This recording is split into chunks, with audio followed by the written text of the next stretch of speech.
hamba Tuhan yang di media sosial, baik di TikTok, baik di YouTube, di media sosial apapun, amanat agung tidak pernah bisa dikerjakan oleh media sosial. Hanya sampai pada batas pemberitaan Injil. Pemberitaan Injilnya bisa sampai media sosial, kesaksiannya sampai media sosial, tapi amanat agung tidak bisa tuntas sampai di media sosial.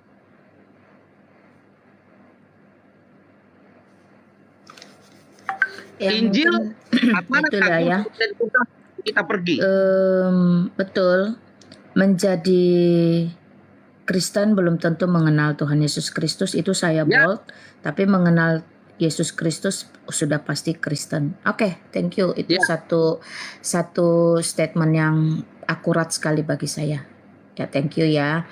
Dan saya tidak ini saya punya setelah saya mengalami masa-masa sulit dan jahat yang saya anggap ya waktu saya menjadi keluarga Islam. Saya dengan suami saya itu suami saya termasuk radikal ya, cukup keras dulu padahal.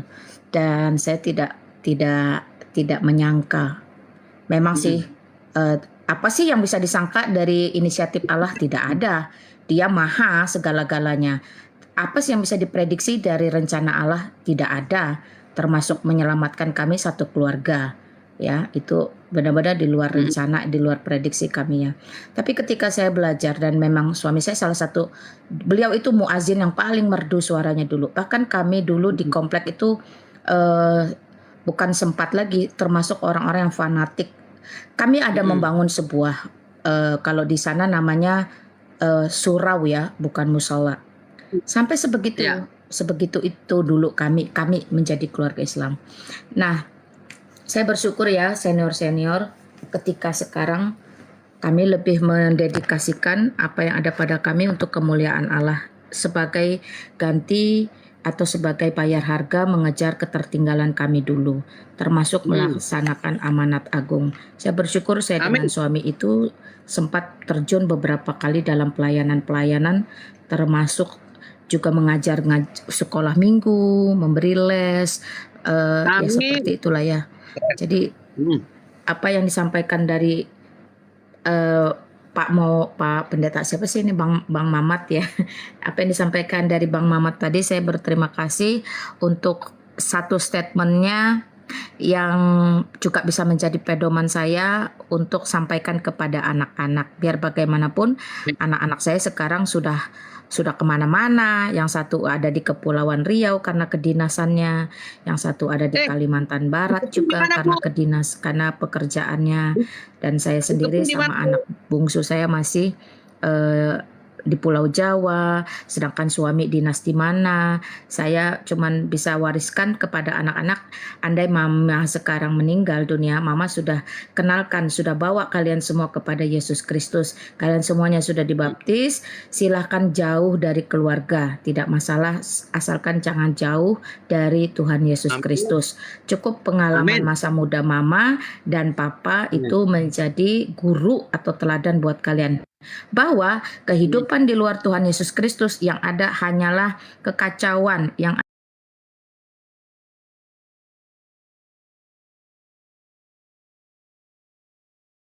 setelah di dalam Tuhan Yesus Kristus itu terjadi pola yang berbeda, bertolak belakang. Ada kasih, ada sukacita, ada damai sejahtera. Tidak ada lagi kebencian, kemarahan, apalagi niat untuk membalas dendam. Bahkan terhadap orang yang dulu memperkatakan halal darah murtadin. Nah, itu puji Tuhan. Itu satu karya agung dari Allah Roh Kudus, sehingga setiap kami memiliki penguasaan diri, memiliki kesabaran buah-buah roh. Thank you, terima kasih loh. Saya sangat bersyukur, sangat berterima kasih untuk setiap hamba Tuhan, setiap teman-teman Kristen yang tiada henti berdoa, saling mendoakan. Disitulah kekuatan doa orang benar, besar kuasanya. Thank you. Thank you, Bu. Thank you semuanya loh, bapak-bapak ini. Saya boleh izin mundur ya, barangkali ada yang mau gantian naik. Nggak apa-apa. Thank you ya. Tuhan berkati. Baik. Tuhan berkati. Thank you Ibu Lina. Shalom semuanya. Tuhan berkati. Saya berdoa semakin kuat, semakin kokoh, semakin bergerak, semakin menjadi terang, dekat. Anak-anak semuanya aman. Nanti yang di Kepri itu kasih tahu Keprinya di mana. Gereja saya di Kepri. Saya di Kepri. Oh, di Tanjung Pinang. Oh, saya di Batam. Doakan yang nomor 2, itu teologia. Kuliahnya ambil teologia, udah kemarin susun skripsi tapi break, nah bisa dilanjutkan.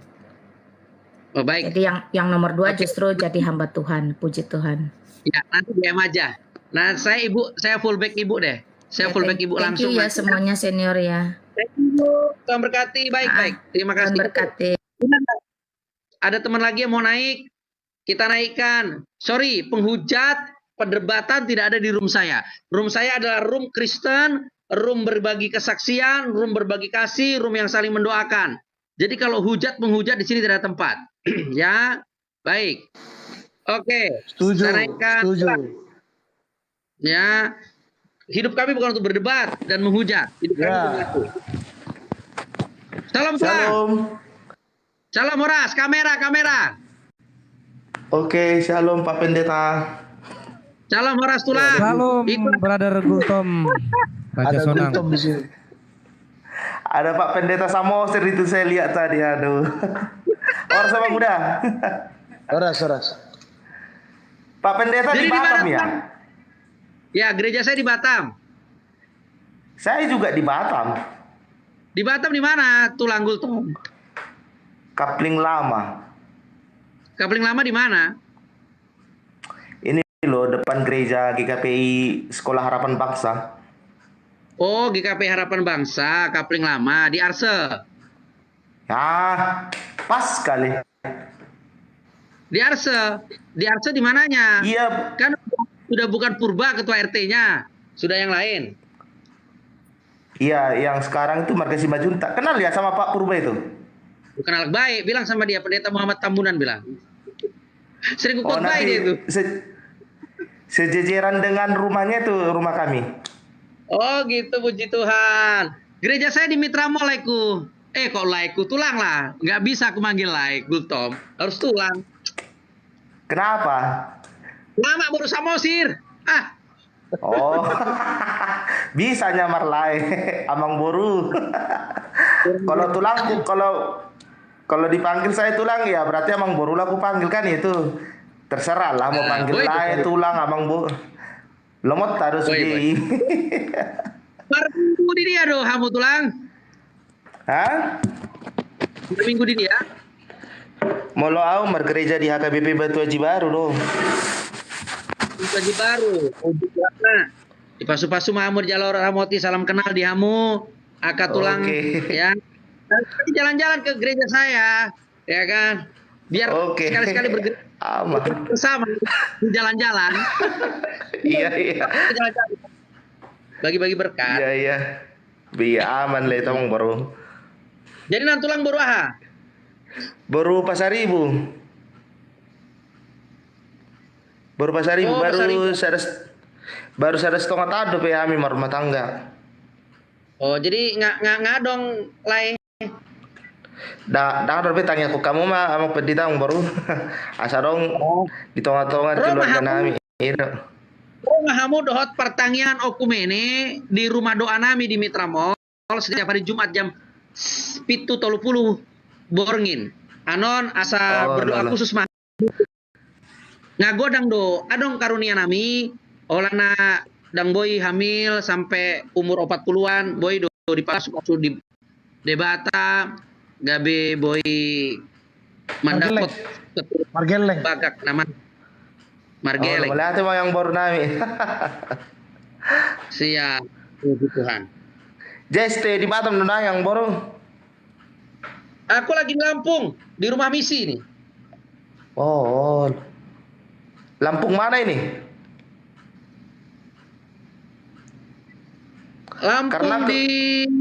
Lampung Tengah.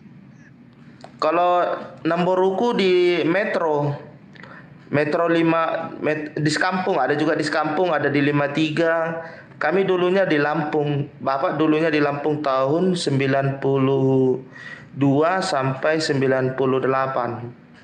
Jadi sekarang Bapak udah di kampung di Rantau Perapat gitu loh. Dulunya kami di Lampung, di Metro. Tuh. Jadi Mang Ratu mai batu Batam dangi. Ngapi tu tahunnya nawi Batamon. Kau asli Metro. Oh metro. Ira Amang Boru kan udah di metro marga. Adong saya ada marga Samosir, marga Hariaja, baru marga Sitorus. Tuh. Baik mas, salam kenang mah deh Amang Boru nami teh. Kenal. Dok di Bagoda Samosir. Dok Pak Janggut. Marga teh kamu. Marbun lah, Marbun. Oh, martulang deh pada balalan nang udahku Marbun. Ya, para sang baru. Orang. Iya. Jadi sudah pabilu tapi sudah son nih. Sudah. Malah bapak udah sama sih di stena. Tong di Batam. Di Tangerang. Oh Tangerang, oh Jawa teh. Ya, di belakang airport oke. Soekarno-Hatta M1. Oh. Ya. Daud bah. Rawa domba. Rawa domba. Kalau di Tangerang ini kan ada rawa lele, rawa buaya, rawa kucing. Nah, dia nggak setuju gereja saya ada di rawa kucing, maka dia bilang ada rawa domba. Oh, gitu. Rawa lembu. Ya, rawa lembu jauh. Ini rawa kucing karena semua komunitasnya Chinese. Jadi rawa kucing. Dia dari Cina Benteng terus. Ya. Khusus di sini khusus Chinese benteng, semua Chinese benteng. Sudah ke ruason ke Chinese doso. Baik mbak. Buang bayi. Baik mbak udah. Gembalakan lah domba yang baik itu udah ku. Dang berjuang, dang baik kalau akan berjuji panako pelacur naisod do sudah. Tempat jingbuan anak. Tempat jingbuan anak di sini. Waduh. Iya. Kalau nggak tahan, nggak panggilan, hilang dari sini.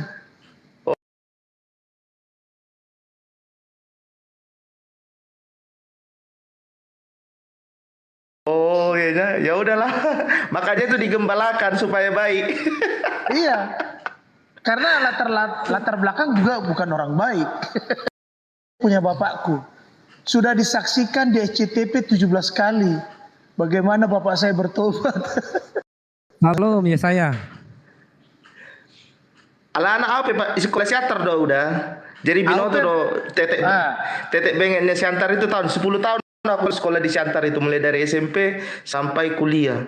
Sekolah mau di Jalan Surabaya Sultan Agung. Oh, SMA Sultan Agung. Ya, lari mau tuh Jakarta, Pak Mateo Jolma di Billiard King. Lagi diantar dia beliau dulu. Berarti nggak mulak be parjati itu madikot dalanna. Jadi tinggal metongau di Nomensen, di samping Nomensen ada do aspol, anak aspol doang. Jadi Pak Mati betul, ya kan? Pak Mati mau Jolma, isi berbeda ya, mi lari mau tuh Jakarta. Apa gak pedih tak? Gak pedih. Biasa nih. Biasa dah soal ni akan hijau. Alana kan nasosori do si patah hijau. Oke. Jadi gini, tulang Cina 2. Kamu ada 2 tulang. Tadi tulang Butom kan naik. Oke. Ada kesaksian apa yang mau dibagikan? Ya, silakan. Jangan makan tes. Kalau kesaksian gini guys, 2017 aku pernah mengalami sebuah kecelakaan Amang Boru. Dalam arti kejadiannya jam 1 malam, tepatnya itu di Jalan Indrapura. Jadi trek lurus itu saya kan dari bandara mau ke Rantau Prapat. Nah, jadi di travel ini kecepatan 80 dan menabrak dump truck dari belakang gitu loh. Kebetulan saya di depan. Terus bumper dump truck itu bumper R3 yang saya naiki itu bonyok gitu loh. Jam 1 malam gitu loh. Kalau dari segi tabrakan hancur lah ringset. Tetapi puji Tuhan saya mengalami tidak ada mengalami apapun. Karena apa? Karena memakai seat belt. Nah, semua itu bukan karena kekuatan, bukan alania dan alani ise sudine alani de Bataru na mga ramotia iro na Amen. usasihon. Oh, Jam puji 1 Tuhan. malam loh. Ya. Jam 1 malam dan semua kami dalam mobil tidak ada yang celaka apapun. Semuanya selamat. Dan truk loh. Assalamualaikum warahmatullahi wabarakatuh. Kalau saya ingat itu Abang Sahabat, Bro, ini Bro, saya Bro, menemukan aduh, komal baru ya, bisa isinya depresi, bisa apa semua kalau- mengaku tetapi sebagai ya Nurdin, karena kemudian iman dan kepercayaan, mengaku sebagai pendeta saya sekarang diselamatkan, ini diberi ya. kesempatan. Ya, Tapi saya pikir mereka ini adalah Ya.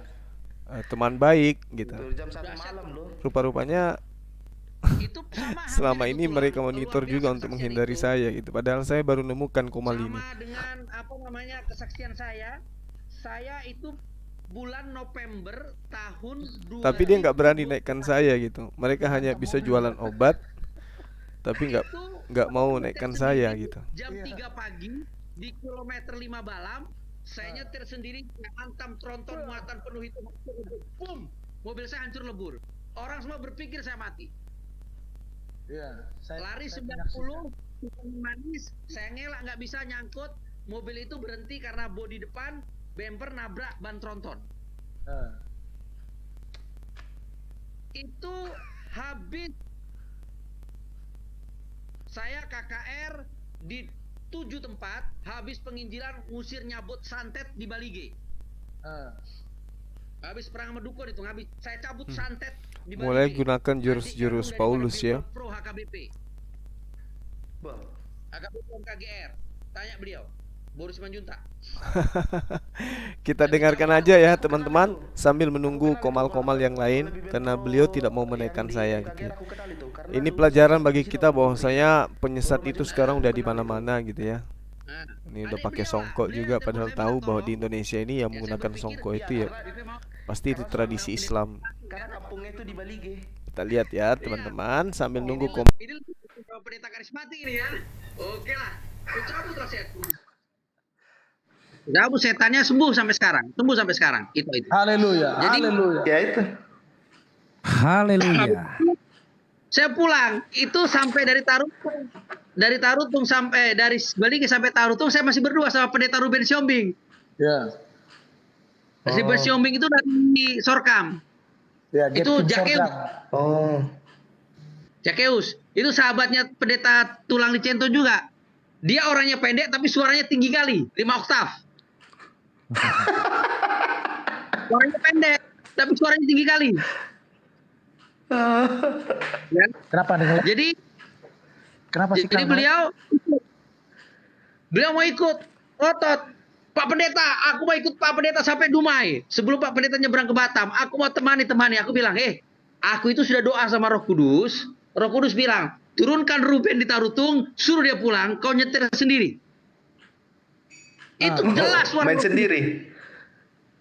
Nyanyi sendiri saya. Bayangkan. Puji Tuhan. Tapi selamat saya ya kabarin Bang Guru ya. baik. Bayangkan kalau dia ikut rata kepalanya ini sama tronton itu habis. Betul. Betul. Itulah Jadi rencana dia- Tuhan itu, Om Bro. Enggak, saya bilang, turun kau, saya bilang. Daripada ku turunin paksa kau buka pintu, Pak Pendeta turun. Kalau enggak, ku tunjang kau udah sampai ku turun kau bilang. Sampai gitu saya. Karena saya nggak mau dia ikut. Dia ngotot pengen ikut nemenin saya. Karena dia tahu. Saya udah 10 hari capek, lelah, KKR, non-stop. Berapa banyak setan kita hantam. Tahu sendiri Sorka. Ya. Ya kan? Tahu lah ya. Ya. Ilmu Habis itu memang duniawi ada- lebih tinggi di situ. Jadi Karena ada juga kawan-kawan Pak Pendeta, Om Bro gitu kawan. saya istirahatlah karena bulan 10 sebelumnya saya disantet di sana. 2 kali saya disantet. Wah, Sakit. Yang pertama dicobai sakit. juga ya. Ku hantam kau bilang. Doalah masuk dimensi. Nyembah kita pakai bahasa roh. Terbanglah setan santetnya. Habis itu saya berangkat itu di Kota Pinang saya udah ngantuk. Saya istirahat 3 jam di Kota Pinang. Tidur nggak tidur, tapi nggak mampir ke tempat rumah kawan pendeta, nggak. Oh, Saya tidur di mobil, padahal Ada pos kita di situ juga, pendeta mantan muslim di Kota Pinang. Tapi saya nggak mampir. Tancap. Oh, emang betul jam 3. Tikungan itu manis kilometer 5 Balam. Saya ngebut lari 90. Buka dikit sap. Begitu banyak tikungan. Wah, nggak ada lampu, nggak ada apa-apa. Tiba-tiba truk depan tronton. Saya buang. Nyangkut. Jebum. Berhenti. Saya langsung turun dari mobil. Saya buka pintu mobil, mesin masih hidup, lampu masih nyala. Saya carilah sopirnya. Bang, kau di mana? Ternyata dia nongkrong, duduk sopirnya itu sopir tronton, duduk di depan tanduk tronton itu, lagi masang kabel lampu. Macam kentong dia gemuk. Aku bilang, Bang, kenapa kau pasang tanda kalau kau berhenti di tengah jalan? Kenapa kau pasang lampu? Maaf bang, lampunya putus, ini lagi diperbaiki katanya. Ya kau pasang tanda kayak entah daun, entah pohon, entah segitiga. Nggak sempet bang. Kau betul orang kecelakaan aja. Udah saya tenang, tapi nggak marah. Tenang, anak Tuhan kan? Nggak marah. Tiba-tiba dia hidupin mobilnya. Setelah lampunya hidup semua lampu tronton, dia hidupin mobilnya. Saya tanya, loh kenapa kau hidupin mobilmu? Mau saya pindah bang? Gitu loh. Dia pun Ini salah itu trontonnya tuh. Indah Sanusi, saudariku Indah Sanusi, Anda baca buku sejarah baik-baik. Peci ini bukan punya orang Islam. Ini yang memakai Yahudi. Orang Batak kita resmi. Pertama kali pakai Hindu. Tas bukan orang Islam, pakai pertama Buddha. Baju koko bukan punya orang Islam, orang Cina yang punya. Baju nggak beragama, jangan dipakai-pakai, disinggung-singgung lah masalah agama dan tradisi ya. Nggak baik. Kita cerdas, jangan menunjukkan kekurangan cerdasan kita ya. Biar nggak tunjukkan dalilnya Pak Pen. Kalau ada dalilnya peci ini bersahadat, ya kita copot ini. Enggak, suruh dia ke Danau Toba, ke Samosir, semua orang Batak pakai peci. Iya, dikiranya peci ini lucu kadang-kadang orang ini. Jadi begini, orang yang ngopinya kurang jauh, ngopinya cuma di kamar, nggak bisa ngeliat dunia luar, nggak tahu. Tapi kalau orang yang ngeliat dunia luar nggak akan bahas. Iya. Ya. Orang Batak, seluruh Batak kalau ada acara adat, semua pakai topi, peci, lalu di sini sarung kayak orang Betawi. Nah itu baru orang Batak. Saya kan Jadi Om Bro dengar ya. Saya kan yang hari Jumat itu kan ke sekolah. Jadi masuklah saya ke kelas. Kebetulan saya kan mengajar di sekolah kan. Masuklah aku ke kelas pakai peci, terus pakai kalung salib kan. Jadi anak-anak itu ketawa. Pak Gurtom mau jadi apa nih katanya? Mau jadi apa? Aku bilang.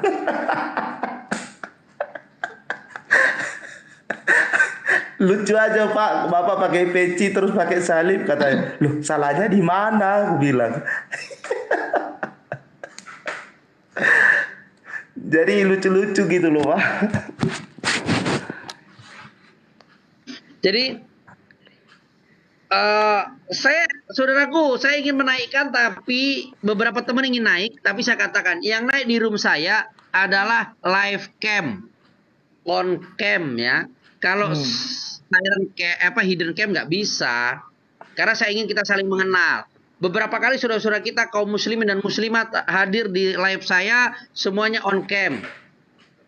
Dari negeri Pak Pen. dari Iran. Pak Pen.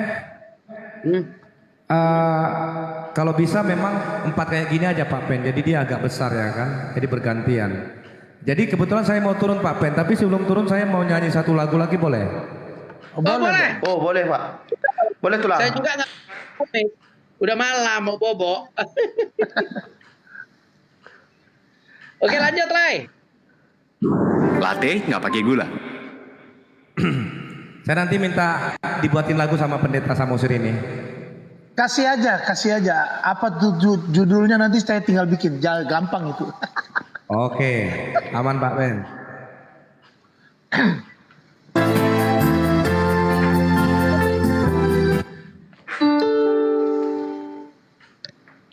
Biar imbang kan.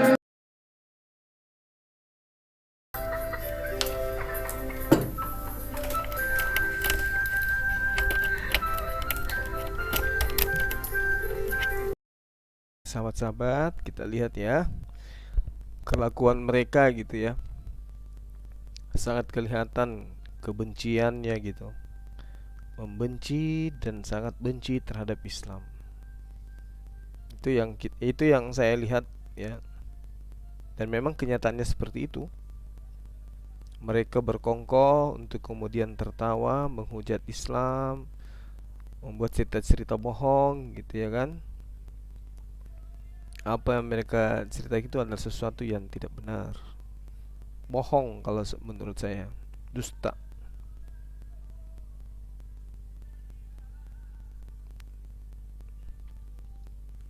Jadi lagi putar lagu ya.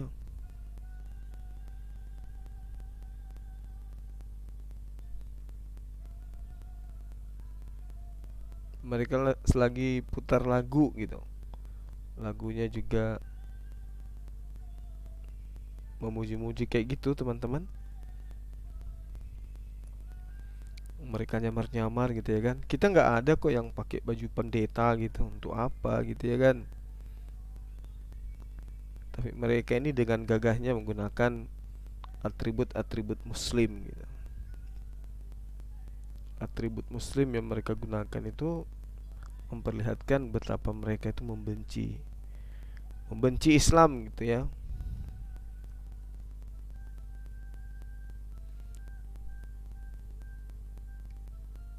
Tujuannya itu seperti itu.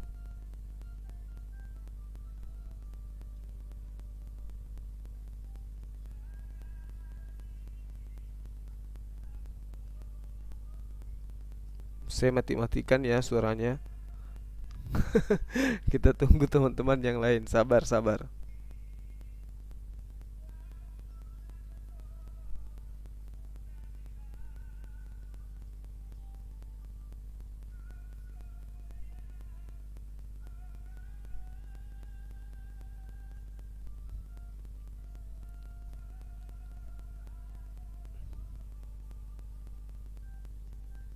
Jadi mereka pura-pura mu'alaf, murtad gitu ya. Kita belum tentu mereka belum tentu adalah murtadin beneran.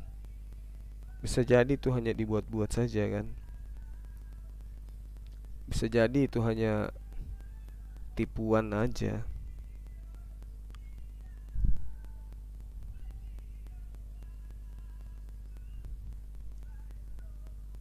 Pakai kopiah biar dianggap sebagai murtadin gitu. Biasanya itu teman-teman.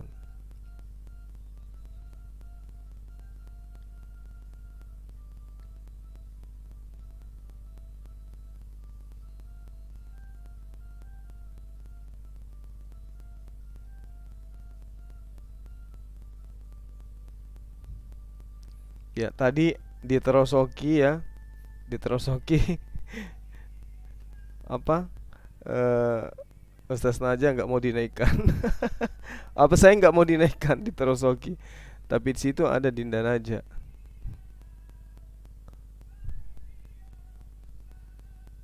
Kita pindah komal ya. Ini kayaknya komalnya komal udah mulai kesurupan gitu.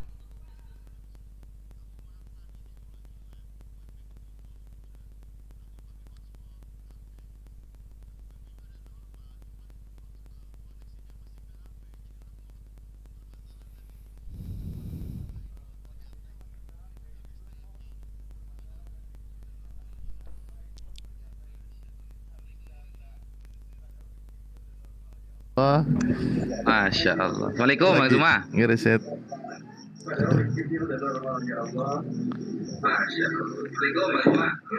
Waalaikumsalam warahmatullahi wabarakatuh. Masya Allah. Masya Allah. Gak dinaikkan jenengan Bang di sana.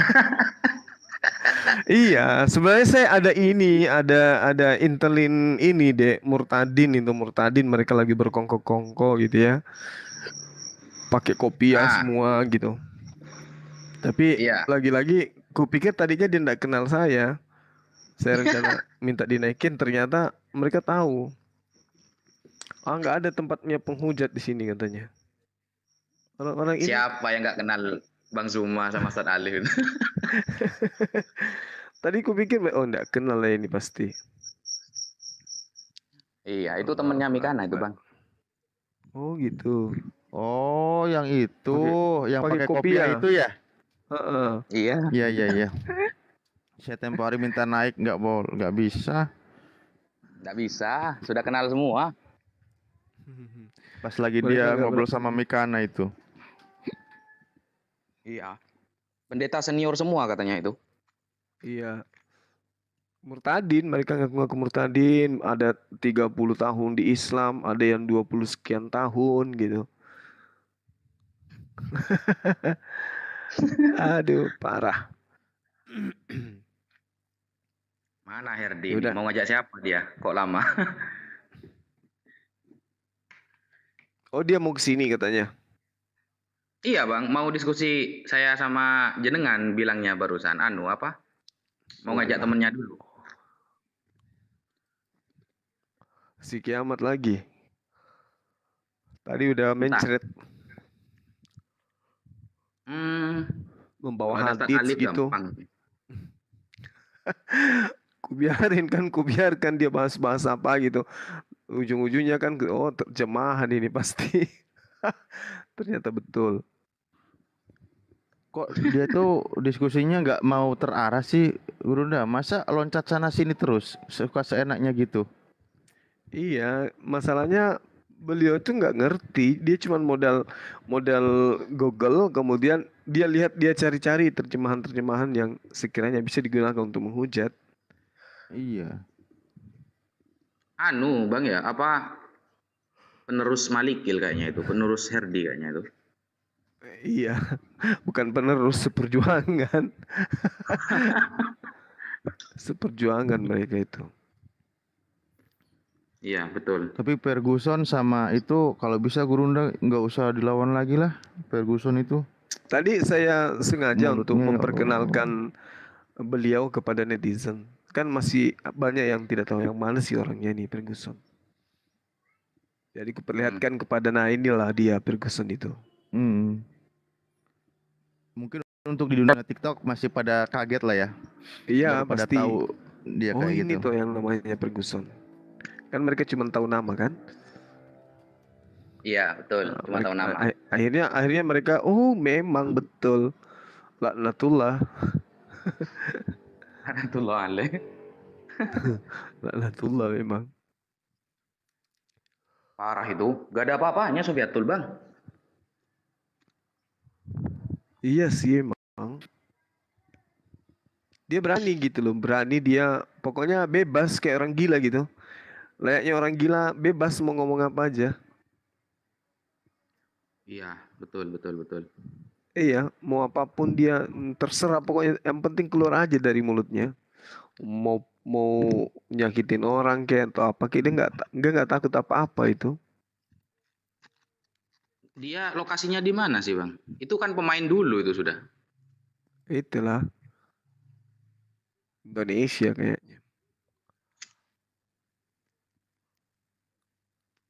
Saya sempat dengar kakaknya dia itu mualaf bang.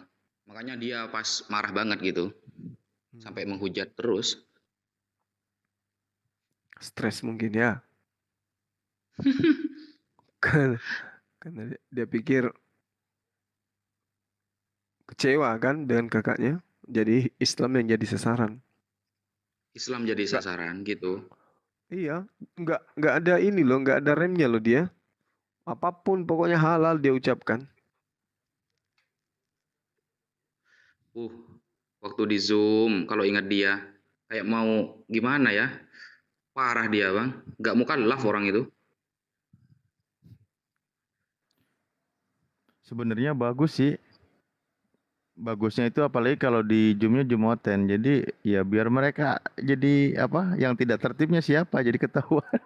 Kayak tempo hari itu kan. Yang pusing tuan rumah.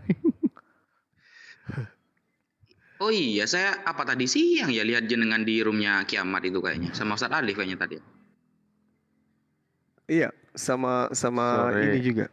Sore. Sore ya. Duh. Kiamat itu bocil itu. Siapapun bisa. Siapapun bisa jadi kiamat. Kalau hanya modal Google. Betul, betul Bang. Iya. Kayak yang tadi kan di dalam hadits katanya. Tidak dilarang, kemudian tidak menghukum, Rasulullah tidak menghukum orang yang menggauli binatang, kan gitu. Cuma mudah-mudahan kayak gitu aja dia. Oh, masalah mungkin Ustaz Alif ya. Had binatang yang berzina itu Ustaz ya. Iya, itu sebenarnya hukum had bagaimana ketika binatang. Jadi gurunda itu kan memang diterjemahkannya itu dia menggauli. Itu mendatangi, tapi redaksinya itu mendatangi. Dan itu tuh sebenarnya ucapan sahabat itu di situ tuh, bukan langsung kalimat Rasulullah itu. Apa Ustaz hadis mauquf itu? Yang berhenti sampai statusnya sahabat. bukan ucapan Rasulullah, ucapan sahabat siapa? Sahabat. Oh. Lupa aku tadi.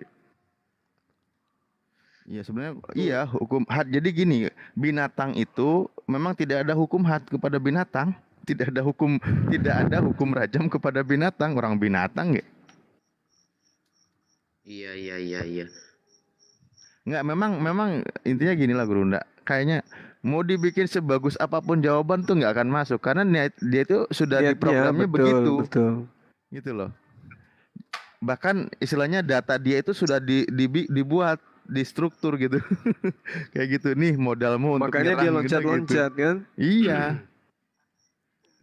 Dia sudah persiapkan bahan hujatan itu tuh. Iya. Masuk sih. Jadi 1000 jawaban tidak akan berpengaruh gitu ya. Iya. Makanya tadi aku bilang saya tidak punya kewajiban untuk menjawab pertanyaan kamu. Kalau Herdi mending itu kalau sudah bingung ganti topik itu, ganti dalil lain.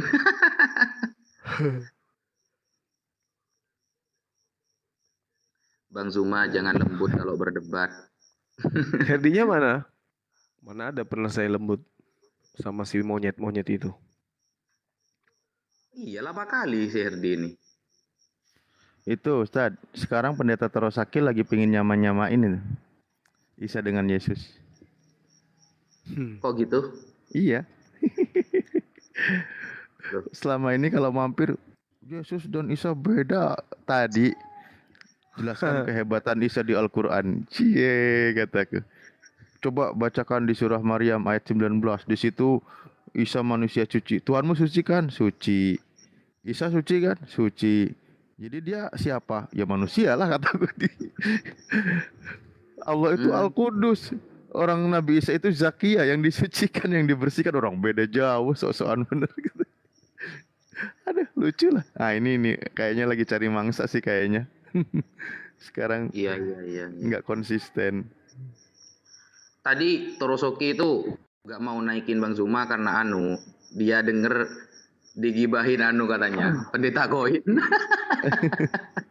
Oh, bukan deh. Justru Waalaikumsalam warahmatullahi wabarakatuh. Itu fitnah, justru dia yang fitnah itu. Sumpah Bang Zuma, diskusi tadi itu selama saya ngikutin Bang Zuma itu yang paling kacau. Bener. Iya. Hostnya yang bikin kacau itu hostnya. Satu sih penghujat yang belum kena adab ya.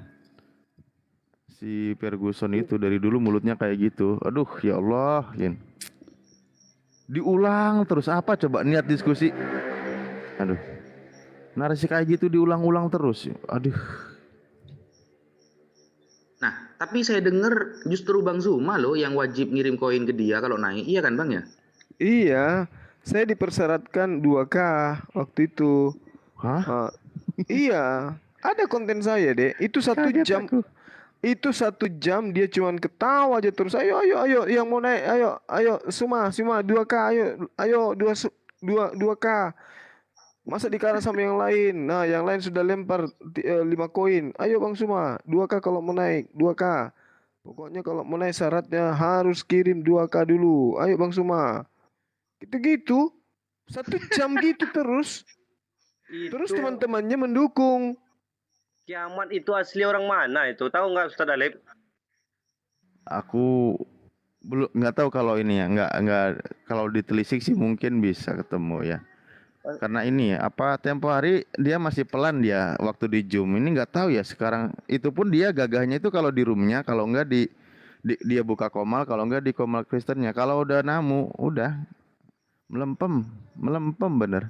Nah, mulutnya kayak ibu-ibu kondangan gitu loh. Nocos aja nggak ada berhentinya. Maksudnya kan kalau diskusi gantian. Jadi kami yang nonton itu kan dapat ilmunya gitu. Ibu-ibu aja keberatan bang dibilangin mirip sama dia. Masa? Ya itu, justru saya yang denger Bang Zuma wajib ngirim koin ke dia. Kok malah dia tadi bilang difitnah itu loh. Ada kontennya deh. Kalau butuh saya kirimkan. Pokoknya bikin malu sampai saya marah. Aduh ini Pak Torosoki bikin malu aja pendeta-pendeta. Jangan kayak gitulah Pak Pendeta. Ngemis pokoknya asli yang ngemis. Mabuk kayaknya waktu itu. Kayak kelihatannya sih dia mabuk. Pokoknya nggak boleh naik Bang Zuma kalau tidak 2K. Ayo, mana? Ayo, 2K-nya mana? Ayo. Gitu-gitu dia. Dikirim beneran sama jenengan Bang? Aku kasih berapa itu ya? Aku kan nggak tahu cara beli koinnya kan nggak tahu. Aku suruh orang kan. Nah, terus aku kirim. Berapa itu waktu itu? 300 apa 500 ya aku kirim. Ah, belum cukup. Masih belum cukup. Iya gitu dia. Nanti coba aku kirim kontennya. Itu digibahin marah dia. Orang-orang Kristen aja malu sama dia. Kelihatannya sih mabuk waktu itu. Iya. Ya wajar dia malu lah Ustadz. Masalahnya kan dia nggak kondusif gitu loh. Diskusinya nggak ini loh. Kayak nggak masuk gitu. Biasanya kan orang kalau mabuk itu berani kan ngomong apa. Assalamualaikum warahmatullahi wabarakatuh. Wabillahi taufiq wal hidayah. Waalaikumsalam warahmatullahi wabarakatuh. Waalaikumsalam warahmatullahi wabarakatuh. Kan kalau Ya, di rumuskan aja kan enak gitu loh di diskusinya. Kadang-kadang dibuka dengan doa, ditutup dengan doa kan kalau room kita ini. Iya betul. Ya kalau misalnya mereka bertamu gitu ke sini. Ini Mas Lindi Kristen atau Islam? Saya Islam. Oh iya, ada yang mau disampaikan Mas? Iya. Yang Kristen mana ini? Gak ada Mas. Oh nggak ada. Oh Islam semua ya. Alhamdulillah. Cuma kita dari kota-kota berbeda. Di pinggir kanannya sampean itu namanya Ustadz Sugi itu dari Taman Getsemani asalnya Mas. Saya dari Gan Eden. Jangan macem-macem kualat.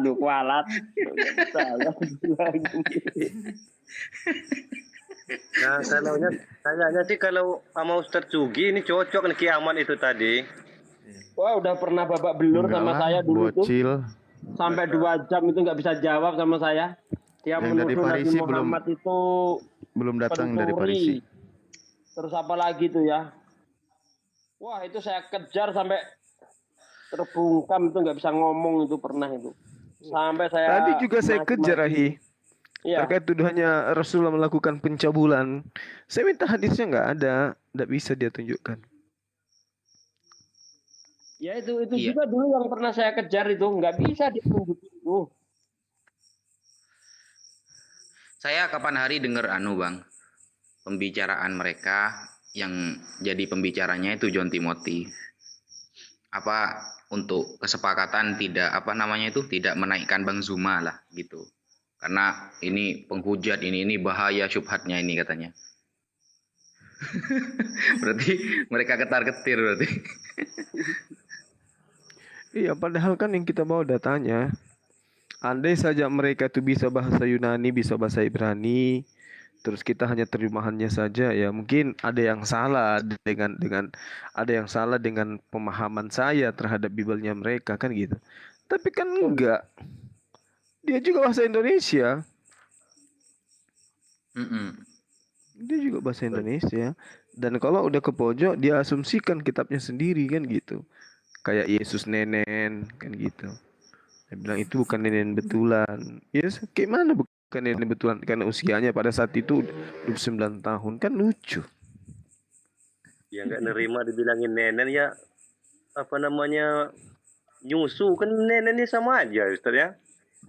Iya. Sama. Apa bedanya netek, nenen, nyusu? Nggak ada bedanya.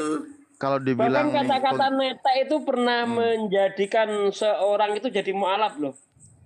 Yang orang dari Medan itu. Ada itu si Sugi itu. Dibilangnya lah Yesus itu netek. Haluslah dikit, nenen. enggak, yang saya pengen tahu kalau lagi bacain Kidung Agung itu kayak mana gitu. Disensor gitu. Kalau si Billy blunder terus loh, Billy ini Allah di Pendeta Terosaki tadi. Itu LI salah itu terjemahnya, pokoknya salah kata dia. Yang benar tuh begini. Saya bawain Efesus 2:10. Kita ini bukan dijadikan, bukan diciptakan. Itu salah LI itu. Makanya saya nggak pakai LI. Kalau LI itu kerjasama sama Muslim. Lo kok malah nyalain ke Muslim? Saya bilang di kitabmu. Kamu meragukan Pak Anwar Chen, saya bilang. Burita Wahyu. Apa urusannya sama Muslim? Gara-gara menyangkal diciptakan. Tadi dibahas lagi tuh. Aduh, ya Allah. Kalau John dia nggak mengaku kalau manusia itu diciptakan, tapi dilahirkan. Yang diciptakan itu cuma Adam. Nah itu sakit jiwa memang.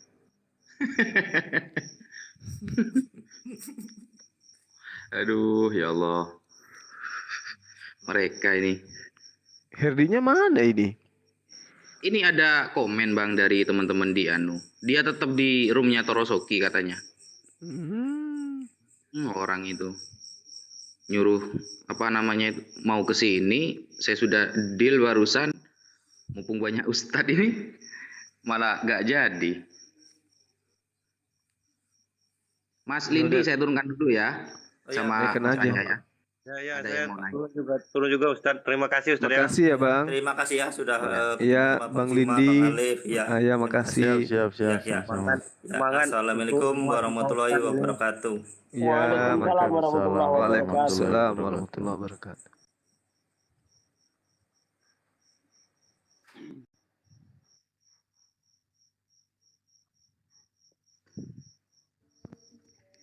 Assalamualaikum. Waalaikumsalam warahmatullahi wabarakatuh. Waalaikumsalam warahmatullahi Waalaikumsalam Pak Zuma, Pak D, Ustaz Alif, Ustaz Najah. Ya, waalaikumsalam warahmatullahi wabarakatuh. Izin Ustaz Najah, itu kemarin John Timothy itu nggak usah dinilah, terlalu banyak apa, nggak mau mondok intinya. Nah, kemarin tuh gini, Ustaz Alif, Bang Zuma sama Sasuki. Ada kesepakatan ya. Per minggu sekali itu kayak dulu, kayak di Zoom itu. Jadi minggu pertama Islam bertanya, Kristen menjawab. Minggu kedua Kristen bertanya, Islam menjawab. Jadi di sesi masing-masing itu kita tidak boleh bertanya kalau ketepatan kita yang menjawab gitu. Tapi kayak John di Timothy Zoom kemarin. Kayak di Zoom kemarin itu Bang, kan pernah itu kan ada kegiatan kayak gitu kan ya? Iya betul. Iya, cuma jangan dilarang komparasi gitu. Jadi mereka bertanya, kita menjawab selama 2 jam. Selanjutnya kita yang bertanya, seperti itu. Masih dimusyawarahkan katanya. Tapi lucunya Bang, apa namanya itu, Bang Zuma gak dimasukkan. Loh kenapa kalau timnya sama Bang Zuma gitu? Janganlah itu, jangan ngajak penghujat katanya.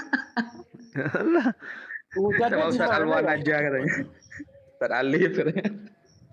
Bingung saya ini kadang-kadang dituduh hujat tapi hujatannya itu nggak bisa dibuktikan gitu loh. Iya. Saya tempo hari itu Gurunda waktu nggak dinaikin. Saya bilang hujatnya di mana? Contohnya yang mana menghujatnya itu? Saya bilang. Pokoknya dia tuh menghujat lah, buktikan dulu yang mana hujatannya gitu. Saya kalau mau balikin lah ini Malikil yang sering menghujat tentang Islam, kalian lindungi malah. Jadi tokoh utama dalam peperangan istilahnya. Iya betul. Aneh dia ini. Coba yang kalau yang nggak bisa dipatahkan argumentasinya itu dibilangnya penghujat. Debat sore tadi tuh seakan aku merindukan Sayyidina Umar, Bang. Ini ada yang bilang saya dosen apaan? Bukan, boy. Bukan dosen. Debat tadi sore itu saya dosen kepengen rasanya Sayyidina Umar hadir. Siapa itu? Ya, saya mau marahin HP saya bang belum lunas. Banting. Saya seakan merasa menyesal tadi lihat itu. Ya Allah. Ya, pelajaran. Tadi kan aku buka live, jadi saudara-saudara itu pada ingin meluapkan ya. Giliran ngantri banyak bener itu ya Ustadz Sugi ya. Saya juga HP sampai ngelag gini. Mana WiFi putus. Itu sebenarnya sudah kena delik loh, Ustadz. Ya emang parah dia tuh kayak gitu, tapi mungkin orang-orang yang di TikTok baru pada tahu lah si Ferguson itu kayak gitu orangnya. Dari dulu belum berubah itu anak. Misal Apa? gini gimana? Misal Sop katul itu sudah parah loh menurut saya. Ternyata ada yang lebih parah ternyata. Ya Sob Katul parah lah, memang parah dia. Itu sampai di channel YouTube-nya ada tuh Ustadz yang baru tuh Ustadz Muhammad Cabul gitu. Orang ini. Tapi mereka nggak bisa buktikan. Kayak tadi pagi tuh. Dan menggauli pada usia Itu pakai 9 hadis tahun. doif itu kata Ustadz Wafi, Bang Zuma. Iya itu kan Saya Ibnu sedihnya Hisham itu. kan. Iya. Itulah teman-teman, siroh itu harus hati-hati karena hadis dhaif juga masuk di siroh, di sejarah. Iya betul. Apalagi Ibnu Ishaq. Ibnu Ishaq itu kan sering mereka bawa. Memang Imam Ibnu Ishaq itu banyak kritikan dari para ulama ketika menceritakan suatu hadis dan bertentangan dengan ajaran pokok Islam, itu beliau biasanya gak nyebutin sanadnya dari siapa itu. Kayak itu Bang, Ummu Kirfah. Nah, yang dibunuh sama Nabi, dibelah jadi dua. Tarik itu kan pakai kuda itu ya. Nah, itu Ustaz, kan gak ada sanadnya di Sirah Nabawiyah Ibnu Ishaq itu, udah disebutin sanadnya itu. Maudhu itu, palsu itu. Maudhu. Ya, betul. Ferguson orang mana katanya? Gak tahu saya orang mana itu. Surabaya kan? Katanya. Surabaya. Oh, Surabaya ya. Mukanya dulu nggak tahu asli apa enggak, yang agak Chinese gitu. Ya itu dia. Masa Ansor nggak bisa bergerak, Bang? Bener ya? Ustadz Naja. Ansor apa maksudnya ini? Ansor NU tah? Iya. Waduh, susah sih. Gereja aja dijaga. Iya, ada gereja dijaga, gimana gerak? Ini saya turunkan ya. Herdi sudah masuk ini ya. Oh iya. Satu saya turunkan ya. Aja Ustaz. Ya saya mau izin turun juga. Assalamualaikum semua. Waalaikumsalam. Saya juga ikut turun lah. Assalamualaikum. Waalaikumsalam warahmatullahi wabarakatuh. Mikana nggak pernah akan mau. Ini undang-undang Mikana. Halo bro, sorry nunggu lama. Ada tamu tadi. Wis, ngapain kok ada tamu bro? Mau ruqyah dah? Hah? Tamu telepon. Tamu telepon. Oh, mana temennya bro? Enggak apa-apa, saya sendiri aja. 1 lawan 4 gitu. Di Novapi aja. Yang penting teratur. Saya sih nggak masalah, yang penting teratur bro. Antum aja. Jenengan juga enggak apa-apa Bang, saya timer ada ini. Saya pakai 2 device ini. Jangan saya. Saya pakai timer nggak apa-apa. Jangan guru-guru saya yang timer. Enggak. aja. Oh bentar, saya undang kawanku. Bentar ya, bentar. Oke. Kawan-kawan nggak mau saya, ya saya undang kawan. Cari yang berbobot lah kawannya bro.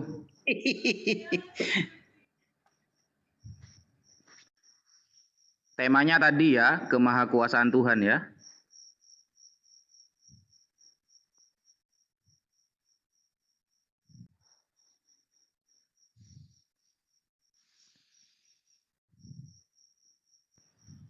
Ustaz, saya ganti perangkat. Izin turun dulu ya, bentar. Oh, siap, Ustaz Alif, siap. Ini saya, bentar. Itu Ini ada Bang turunin Yan di dulu. bawah tuh.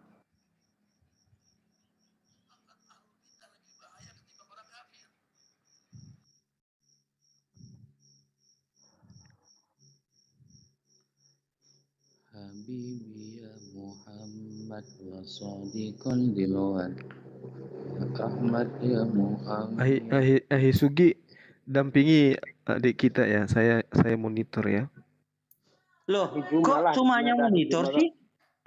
Enggak. Saya lagi ada kerjaan. Oh, siap, oke. TikTokmu nggak bisa layar salah satunya besar, bro. Aduh. Nggak bisa, bro. Kenapa kamu betah dengan TikTok jadul, bro? Bukan TikToknya yang jadul. Memang belum sama TikTok. Saya belum diizinkan. Bukan belum diizinkan. Memang berapa pengikutmu? Wih, 18,5K. Bercandanya enggak. Saya itu berapa? 9.000 lebih. Anda 18.000 lebih. Bisa? Yang ini berapa? Saya ini yang 2000-an. Bisa? Rekam nih Malikil. Rekam apa, bro? Ya rekam aja. Gak masalah. Siapa kira-kira temennya, bro? Dikit lagi, Master.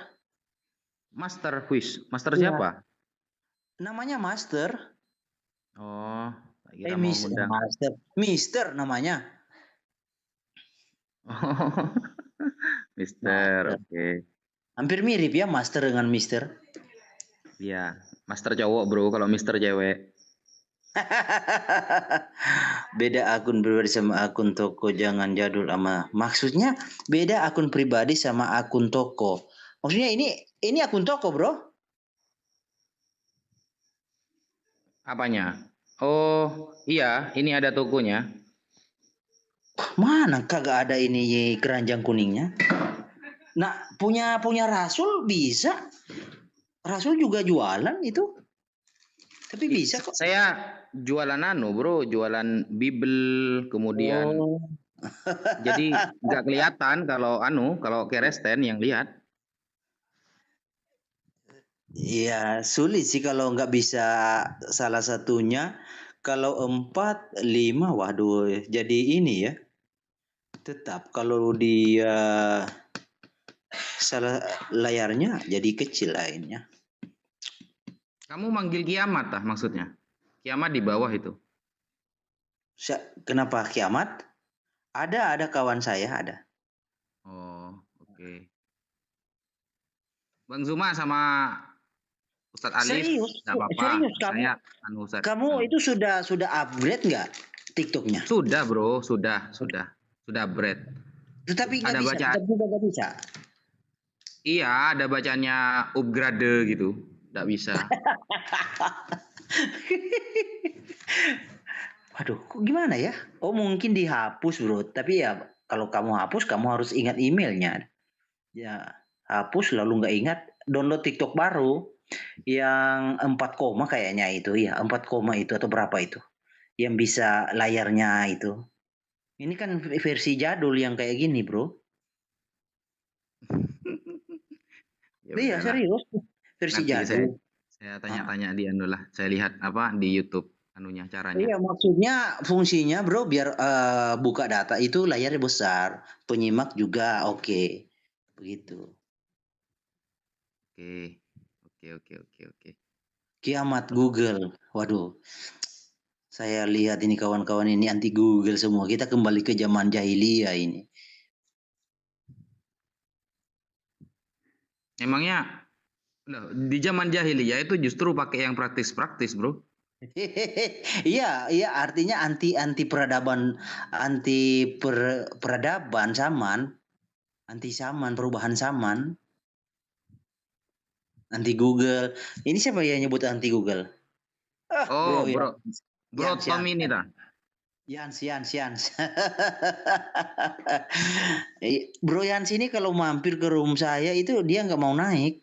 Takut dia saya baptis.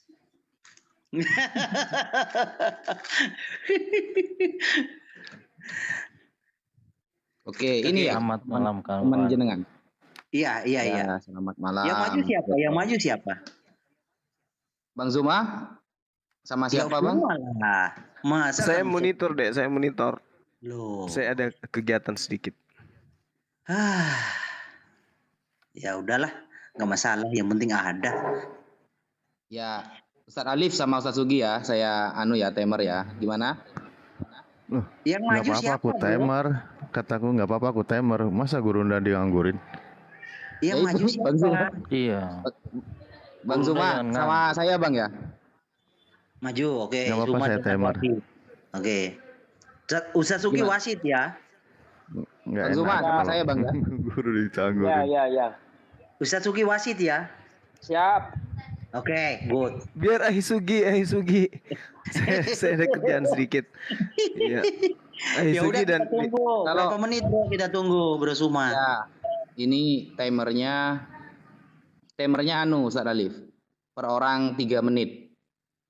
Gitu, Ustadz. Iya, kawan-kawan di bawah siap-siap merekam. Lebih bagus sih live kan aja di YouTube kawan-kawan penonton di bawah. Biar cepat tersebarnya. Dengan Masya cepat Allah. tersebar kan misi saya cepat terrealisasi.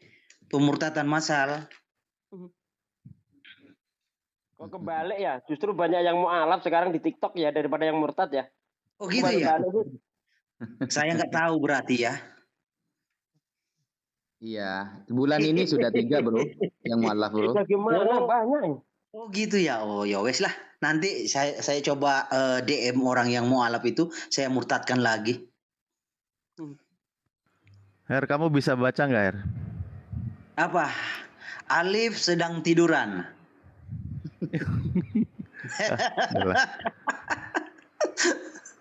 3 menit, Ustadz ya. Kecil bro, kalau 2-2 3 menit kecil.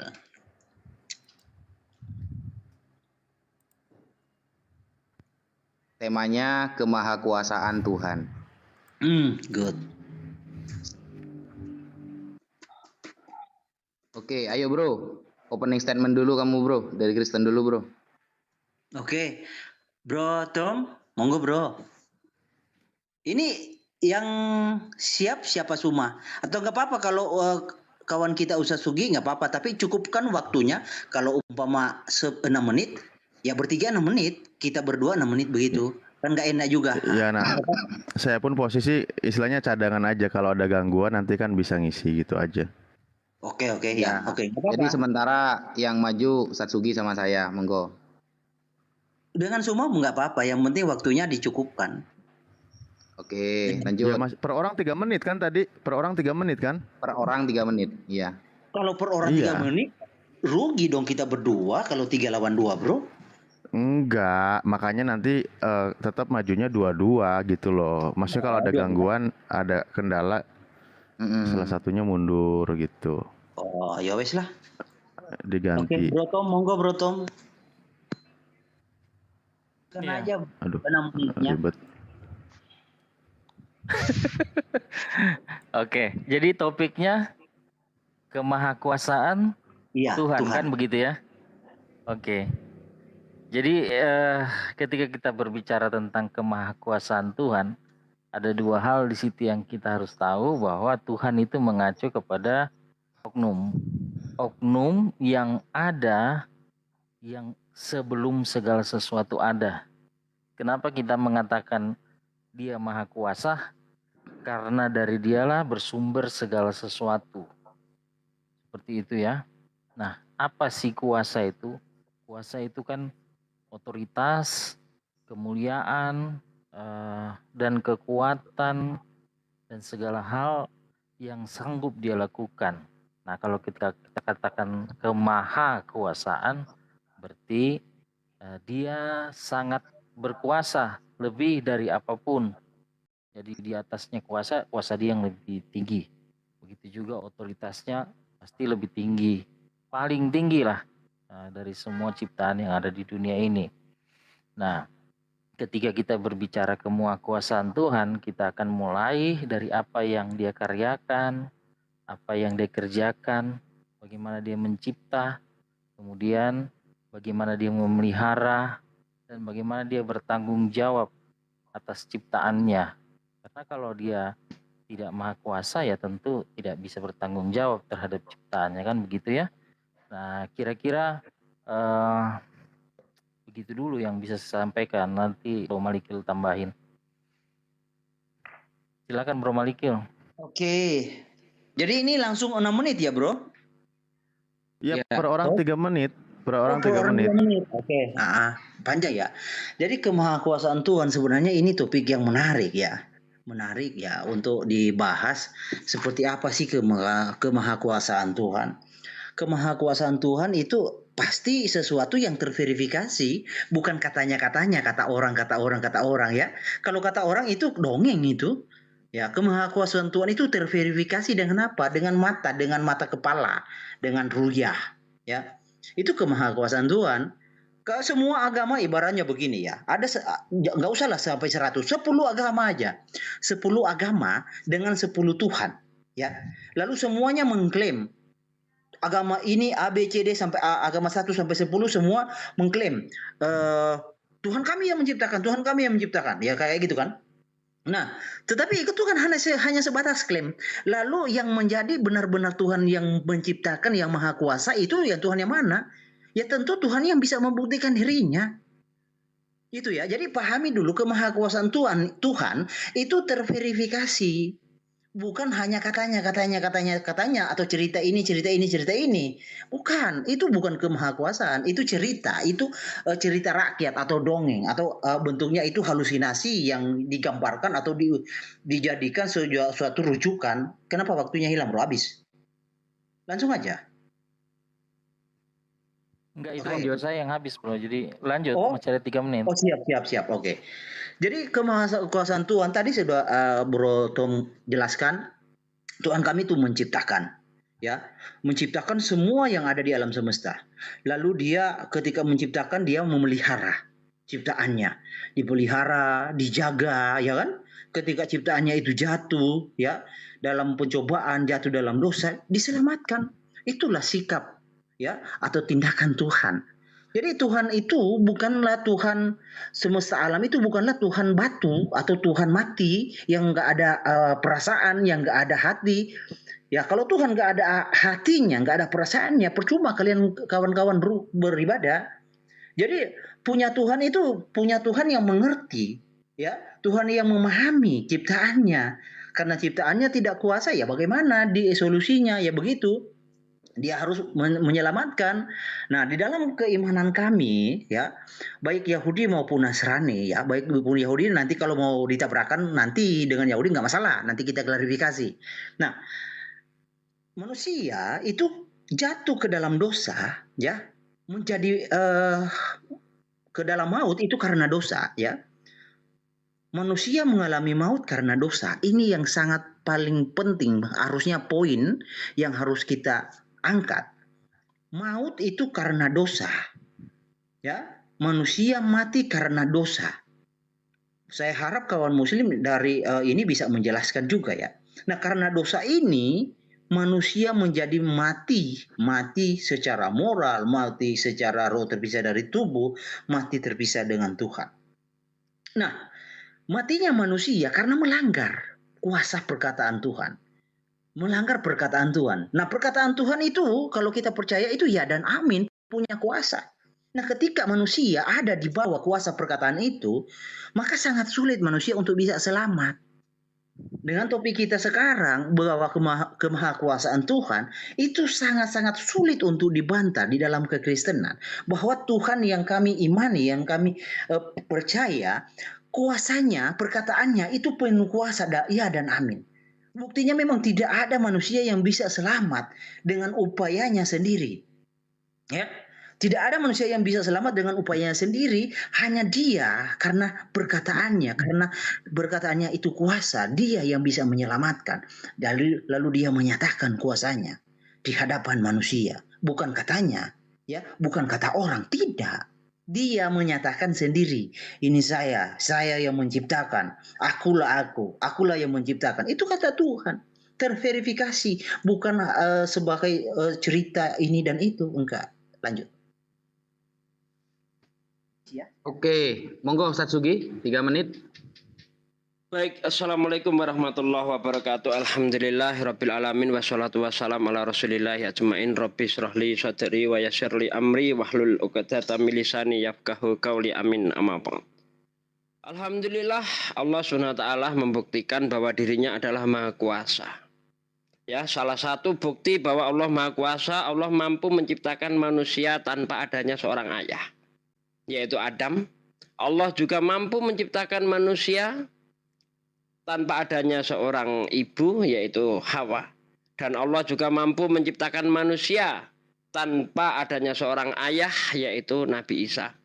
Sebagaimana yang tertulis di dalam Al-Quran surah Al-Imran ayat 50. Langsung terjemahnya saja, sesungguhnya perumpamaan penciptaan Isa di sisi Allah adalah seperti penciptaan Adam. Allah menciptakan Adam dari tanah, kemudian Allah berfirman kepadanya, jadilah, maka jadilah ia.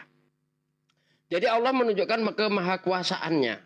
Ya, Allah juga mampu menunjukkan bahwa Allah menciptakan manusia itu lengkap dengan ibu dan ayah. Jadi Allah sudah menunjukkan kekuasaannya melalui 4 penciptaan ini.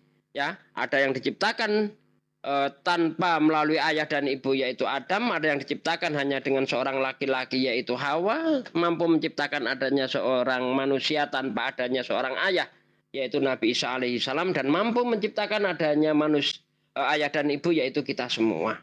Nah, celakanya ketika Allah ini menciptakan keajaiban gitu ya, sebagaimana yang terjadi pada Nabi Isa ini, oleh orang-orang yang kurang berpikir, itu dijadikan sekutu baginya.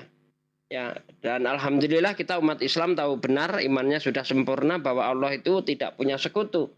Allahu la ilaha illa wahdahu la syarikalah. Tidak ada sekutu, tidak ada serikat baginya. Begitu ya. Kemudian ketika Tuhan ini mengaku sebagai sang pencipta, dia harus mampu menceritakan tentang penciptaannya itu secara benar. Tidak boleh bertentangan dengan logika. Kalau apa yang diceritakan itu bertentangan dengan logika, maka dia bukan Tuhan. Karena tidak mungkin sang pencipta itu ngawur dalam bercerita tentang ciptaannya itu. Itu tidak mungkin terjadi pada Tuhan.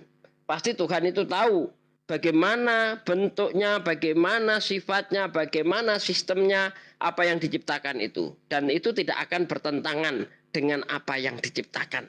Itulah bukti bahwa Tuhan itu yang maha kuasa. Seperti itu. Masih ada waktunya? Ya, silakan Ustadz Wafi, monggo. Lanjut dulu Bang. Anak saya masih bangun ini Bang. Lanjut Bang. Mas Zuma. Ya udah, saya tambahkan. Saya bantu. Bang? Jangan suka. Masih ada 3 menit lagi. 3 menit kedua. Halo, Bang Zuma? Yang mau mengisi silakan.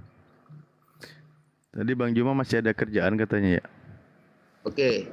Ustaz Zuki mungkin dilanjut. Oke. Saya bismillah. Oke, siap. Saya ya. Bismillahirrahmanirrahim. Alhamdulillah wassalatu wassalamu ala Rasulillah Sayyidina Muhammad ibn Abdillah wa ala alihi wa sahbihi wa man wala, amma ba'd. Sahabat muslimin yang dirahmati oleh Allah, pada kesempatan kali ini kita akan mendiskusikan tentang kemahakuasaan sesosok Tuhan. Kalau di dalam Islam itu sudah final teman-teman ya. Kalau kita lihat di dalam surah An-Nur ayat 45, itu di sana Allah Subhanahu wa taala sendiri berfirman, innallaha ala kulli syai'in qadir. Allah itu zat yang maha kuasa atas segala sesuatu. Diperkuat juga dengan surah Al-Fatir ya, surah Fatir ayat 44. Secara tegas dikatakan, wa ma kana Allahu liyu'jizahu min syai'in fis samawati wala fil ard. Innahu kana aliman qadira. Bahwa tidak ada di dunia ini, baik di langit ataupun di bumi, yang dapat melemahkan Allah Subhanahu wa taala. Dan ketahuilah Allah itu zat yang maha mengetahui lagi maha kuasa. Jadi ayat-ayat seperti itu bertaburan di dalam Al-Quran. Bahwa Allah ini maha kuasa dan tidak ada satupun di dunia ini, baik di langit ataupun di bumi, yang dapat melemahkan Allah Subhanahu wa ta'ala. Nah, kemudian ketika kita membahas tentang wujud Allah Subhanahu wa ta'ala, ini sudah keluar dari tema. Karena kita tidak sedang membahas Allah itu wujud ke dunia atau tidak, tapi ya kita bahas adalah kemahakuasaan Allah. Seperti apa kemahakuasaan Allah itu, dan bagaimana aplikasinya, dan bagaimana tentang penciptaannya. Maka dari itu anjuran dari Rasulullah SAW, kita harus memikirkan, bertadabbur, menghayati ciptaan-ciptaan Allah. Tidak usah memikirkan zat Allah, karena otak kita dibatasi untuk memikirkan hal tersebut. Rasulullah SAW di dalam hadis mengatakan, tafakkaru fi khalqillah.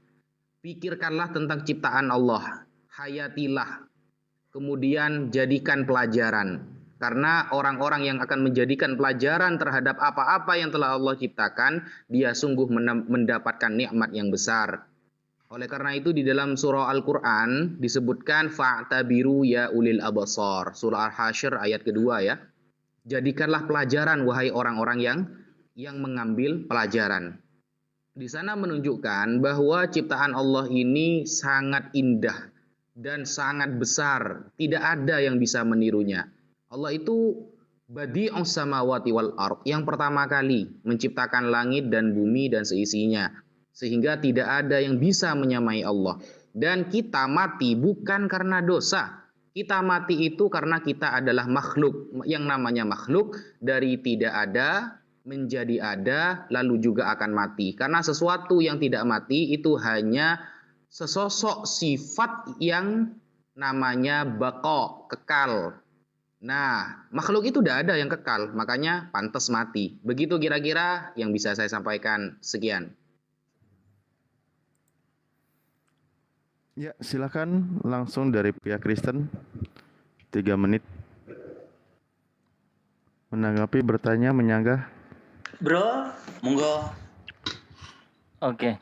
3 menit bertanya ini ya? Atau gimana? Bebas manfaatkan waktunya 3 menit. Oke. Jadi kalau dikatakan tadi bukti-bukti alam kuasa kalau dari Ustadz Sugi adalah tentang menciptakan Adam, Hawa, dan sebagainya gitu ya, alam ciptaan. Tetapi tiba-tiba di abad ke-7 ada cerita tentang dia menciptakan Isa, ya kan, tanpa seorang ayah. Nah, tujuannya itu apakah untuk menunjukkan maha kuasanya Allah? Jadi sebelum Isa diciptakan, menurut versi ini, apakah Allah itu memang belum berkuasa? Jadi harus diciptakanlah Isa seperti itu. Ini sebenarnya satu pertanyaan yang harus dijawab ya. Karena apa sih tujuannya Isa datang ke dunia? Nah, gitu kan? Diciptakan seperti itu. Kalau memang hanya untuk menunjukkan kemahakuasaan Allah, ya kan sudah diciptakan banyak hal. Bahkan seisi dunia ini sudah diciptakan. Kalau Isa datang ke dunia, diciptakan, ini versi Quran ya, diciptakan dari ruh, dari kalimat. Itu untuk apa repot-repot? Kan sudah maha kuasa. Nah gitu, berarti ada tujuan yang lain dong. Itu yang harus teman-teman temukan. Nah, kemudian ketika dikatakan oleh Ustadz Sugi bahwa Tuhan tidak boleh dalam mencipta bertentangan dengan logika yang diciptakan itu sendiri, berarti Anda sudah membatasi Tuhan dengan logika. Jadi jangan sampai logika Anda adalah Tuhan Anda. Jadi Tuhan yang Anda ceritakan itu adalah konsep dari yang ada di pikiran Anda. Dan memang kalau teori-teori sekuler, dia mengatakan bahwa konsep Tuhan dalam orang beragama itu adalah hasil pikiran manusia. Ketika manusia itu mulai belajar bercocok tanam, dia butuh kuasa dari luar untuk menolong dia supaya panennya berhasil, supaya ini berhasil. Jadi tidak lebih dari seperti itu konsep-konsep ketuhanan dalam Islam kalau Bro berbicara begitu. Oke, lanjut Bro Malikil, masih ada 1 menit. Oke. Jadi kalau Tuhan itu kemahakuasaannya hanya diukur dengan konsep, hanya katanya, hanya kata orang, itu bukan maha kuasa sih. Sebenarnya kita membahas sesuatu kemahakuasaan yang real atau hanya angan-angan. Jadi kalau kita mau bahas Tuhan yang angan-angan katanya maha kuasa, mending nggak usah deh, ya kan? Gini kawan, kalian mau membahas tentang kemahakuasaan Allah, tetapi hanya katanya Muhammad, katanya ini, katanya penafsir, katanya imam-imam ini, wah itu kurang-kurang asik bro diskusinya. Jadi kalau semua hanya sebatas konsep, lalu kalian ini beriman dasarnya dengan konsep begitu. ya kan? Nah, tapi nggak apa-apa lah kalau memang Tuhan itu tidak bisa kalian nyatakan itu kekuasaannya secara real, nggak masalah. Tapi yang harus kalian tahu, habis waktunya. Silakan. Loh, 32 menit itu bro. Per orang 3 menit bro. Oh, per orang 3 menit. Per orang 3 menit. Lanjut bro. Oke, jadi gini ya kawan. Kalau Tuhan itu kan tadi saya sudah katakan, bukan kita meminta wujud. Bukan. Penyataan kuasanya, penyataan Tuhan itu diverifikasi Maha Kuasa. Karena kuasanya itu bisa disaksikan. Bukan katanya begini. Bukan seperti itu. Ya Tuhan di dalam iman kami ya jelas-jelas dia menyatakan dirinya, dia menyatakan kemahakuasaannya, kuasanya di depan mata, disaksikan mata, ya dirasakan, bisa. Itu namanya Tuhan yang benar, kuasanya itu terverifikasi, bukan kata orang, bukan kata ini, bukan kata itu, enggak. Tapi dia menyatakan dirinya, kuasanya di hadapan manusia dan manusia bisa menikmati, merasakan kuasanya itu baru Tuhan yang benar. Tapi kalau hanya modal Tuhan katanya, mending kita beriman kepada halusinasi, ya kan? Nah, di dalam Alkitab Tuhan yang kami imani, dia sudah menyatakan diri bukan hanya dengan kuasanya yang dia nyatakan terlihat, tetapi ya perkataannya itu terverifikasi dia dan amin terjadi. Nah, seperti itu. Nah, contoh di dalam Quran ya, saya bawa ke dalam Quran pertanyaannya. Di dalam Al-Hijr ayat 9, Allah berkata akan menjaga Quran. Tiba-tiba ada setan yang mampu memperdaya Muhammad sehingga setan memasukkan firman-Nya di dalam Quran. Kuasanya di mana kira-kira itu? Kalau Allah itu maha kuasa, ya. Silakan Bro, mau tambahkan monggo Bro. Iya, saya tambahkan sedikit komentar dari Bro Fafi. Ya, manusia itu bukan karena dosa katanya dia makanya jadi makhluk yang fana menurut Islam ya. Tetapi begini Bro, kalau Bro baca tentang Al-Razi, yaitu filsuf dan dari Muslim sendiri ya, dan dia juga ahli agama ya. Itu ada 5 kekal ya, Sang Pencipta, jiwa universal, materi pertama, ruang absolut, dan waktu absolut. Nah, jiwa universal itu apakah Allah? Kan bukan. Materi pertama apakah Allah? Bukan. Nah, makanya ketika Bro berkomentar seperti itu, apakah Bro membantah salah satu pendapat dari orang terkenal nih dalam pakar keislaman sendiri, yaitu Al-Razi. Ya, jadi sebenarnya manusia kalau dalam prinsip Alkitab itu diciptakan segambar dan serupa dengan Tuhan, namun dia adalah ciptaan. Dia tidak lebih mulia, dia tidak lebih berkuasa dari Tuhan. Ada batasan-batasan kuasanya. Tapi kalau Tuhan itu maha kuasa, kalau manusia terbatas, sebatas yang diberikan oleh Tuhan kepada mereka. Dan diciptakan sempurna, tetapi karena dosa mereka jatuh ke dalam kefanaan. Dan itulah tujuan Tuhan datang menyelamatkan dia. Oke, lanjut. Baik, terima kasih. Ada 2 pertanyaan ya dari Pak Malikil dan Bro Tom sepertinya. Silakan pihak Muslim 3 menit per 1 narasumber. Tafadhol. Monggo Satsugi duluan. Halo Satsugi. Iya, bentar ke mute tadi ya. Tadi dia mempertanyakan untuk apa Isa diciptakan. Kan sudah saya jawab, untuk membuktikan bahwa Allah itu maha kuasa. Saking maha kuasanya Allah itu, Allah mampu menciptakan, ya, mampu menciptakan manusia itu tanpa adanya seorang ayah. Nah, apakah sebelumnya Allah itu maha kuasa? Sudah pasti. Allah itu sebelumnya maha kuasa, tapi untuk mempertegas lagi, untuk membuktikan lagi bahwa dia maha kuasa, diciptakannya lah Isa. Bahkan sebelum diciptakannya Isa, Allah itu pernah menciptakan unta yang pada zaman Nabi Soleh itu kalau tidak salah itu keluar dari batu. Yang ada di dalam Al-Quran diceritakan itu. Nah, kemudian saya justru ingin mempertanyakan bentuk kekuasaan Tuhan Kristen itu di mana? Kalau dia sendiri tidak mampu mewujudkan perkataannya, tidak mampu mewujudkan rencananya. Kemarin hal ini sudah saya angkat tapi tidak dibantah oleh Herdi, ya, entah nggak bisa bantah atau gimana. Seperti yang tertulis di dalam kitab Kejadian 32 ayat 28. Sangat jelas di situ Tuhan mengatakan bahwa namamu tidak disebut lagi Yakub, tapi Israel. Tapi faktanya Tuhan tidak pernah menyebut nama Yakub jadi Israel. Bahkan Tuhan sendiri melanggar apa yang sudah dia rencanakan itu. Itu jelas tertulis di dalam Kejadian 46 ayat 2. Ya, coba saya bacakan bentar. Kejadian 46 ayat 2. Kejadian 46 ayat 2. Nah, di sini ya. Berfirmanlah Allah kepada Israel dalam penglihatan waktu malam. Yakub, Yakub. Sahutnya, ya Tuhan. Nah, ini Tuhan kok pelin-pelan gitu loh. Padahal di Kejadian 32 ayat 28 Tuhan sudah berkata, lalu kata orang itu, namamu tidak akan disebut lagi Yakub tapi Israel, sebab engkau telah bergumul melawan Allah dan manusia dan engkau menang. Nah, faktanya gimana nih?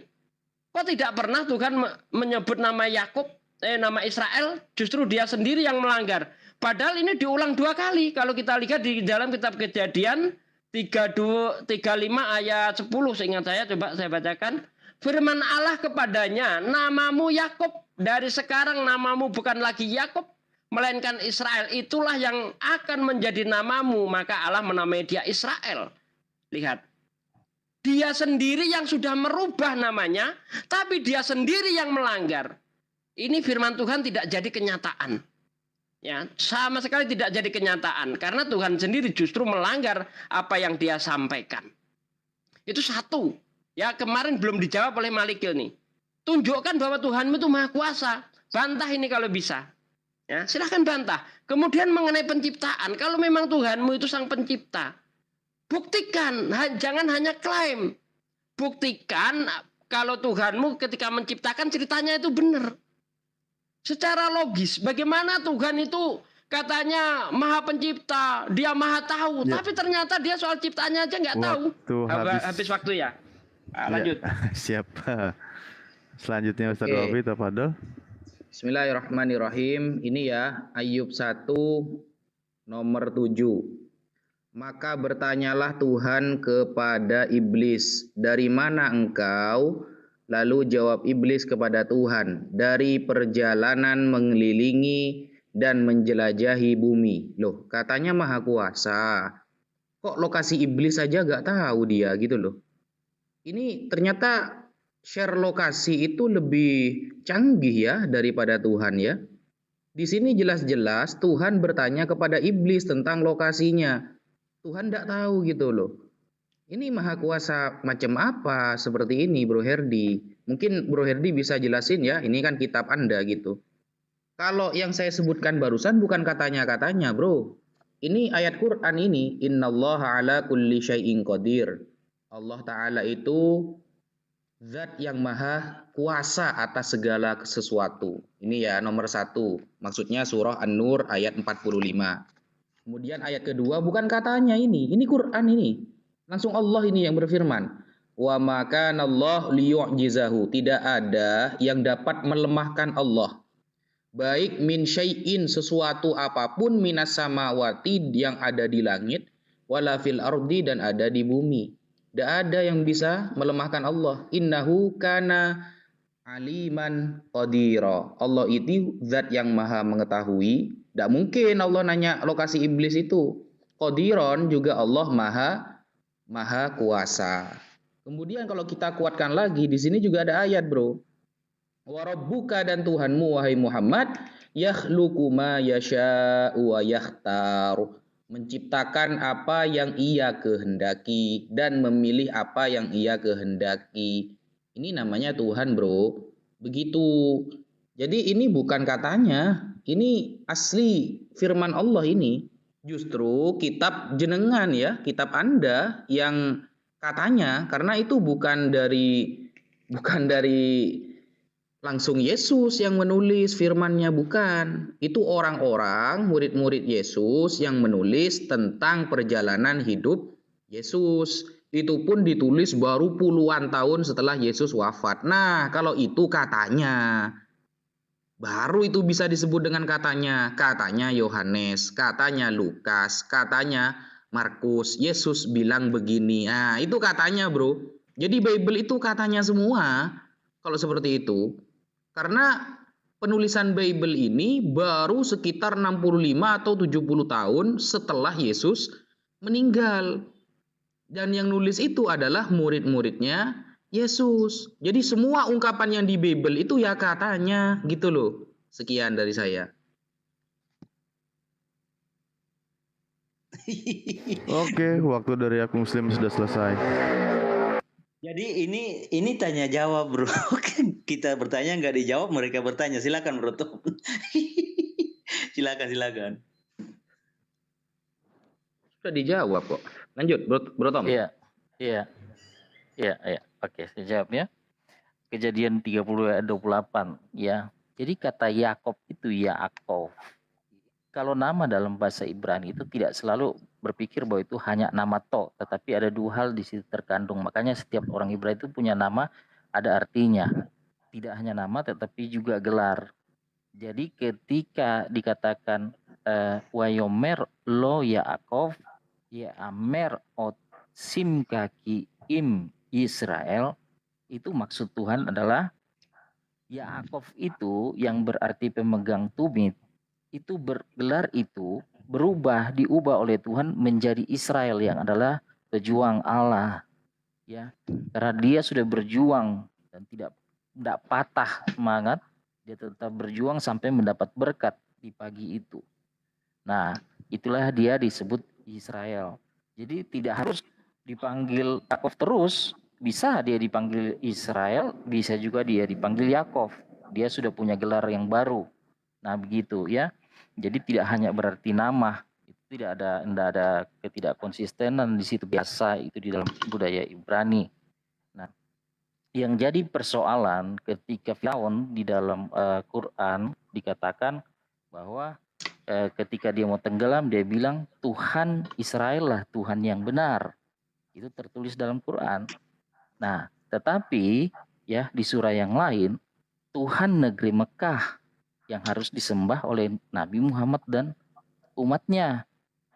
Nah, siapa yang punya Tuhan ini sebenarnya? Atau Tuhan yang mana ini? Tuhan Israel atau Mekah ini yang benar atau yang disembah?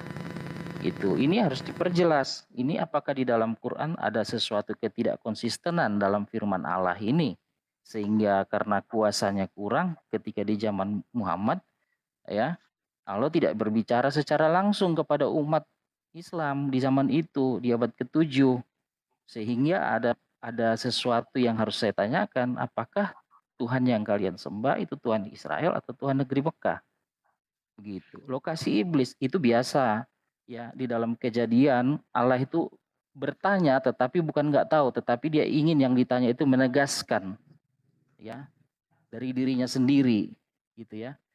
Ketika Adam dan Hawa jatuh dalam dosa, ditanya manakah kau Adam? Bukan Tuhan nggak tahu dia di mana, Tuhan tahu. Gitu. Ketika Kain bunuh Habel adiknya, mana adikmu? Ya kan, Kain ngeles, apa saya penjaga adik saya? Oh Tuhan tahu, makanya Tuhan bilang, oh kamu udah bunuh adikmu, kan begitu. Kira-kira ya singkatnya. Lanjut bro, 15 detik.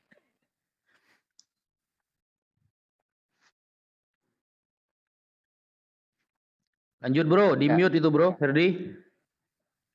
Di mute itu. Aduh, tinggal 2 detik. Bro Herdi.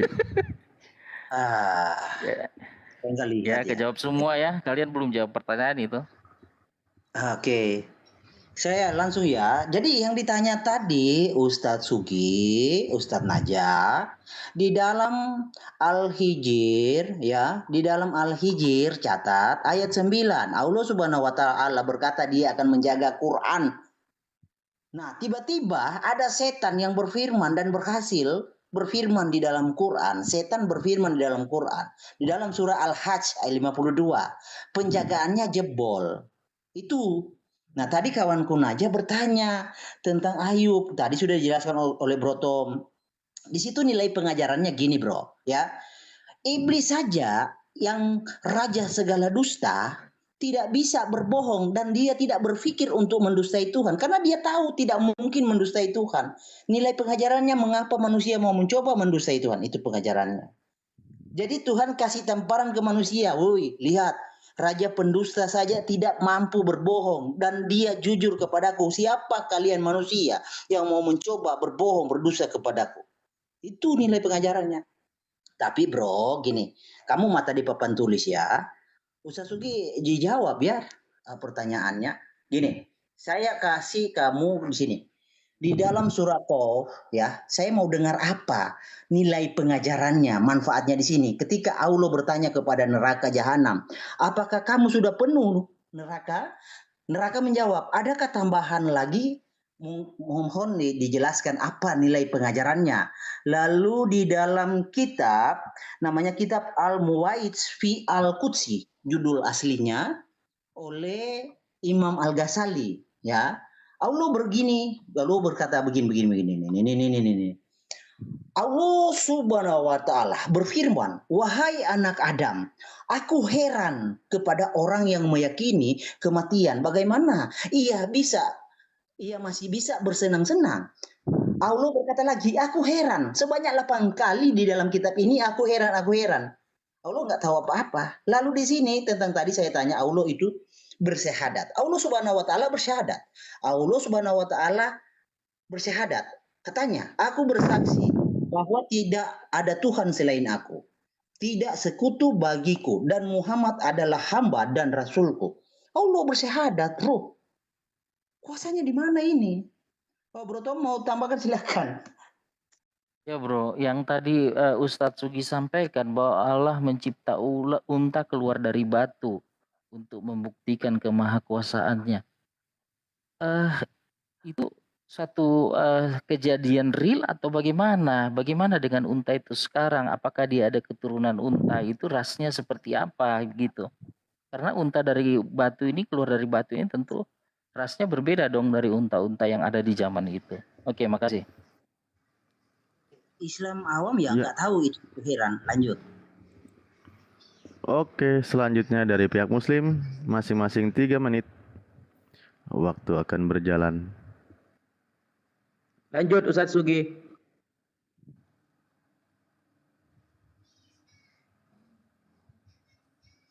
Di mute itu Ustadz, di mute. Yuk. Aduh, suaranya bergeng Ustadz.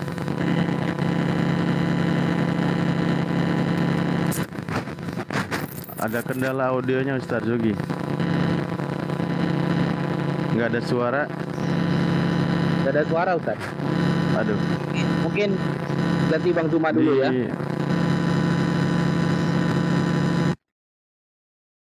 Bang Zuma masih monitor kah? Itu ada Alwan, kalau nggak Alwan dinaikin aja itu. Ada di Alwan di bawah.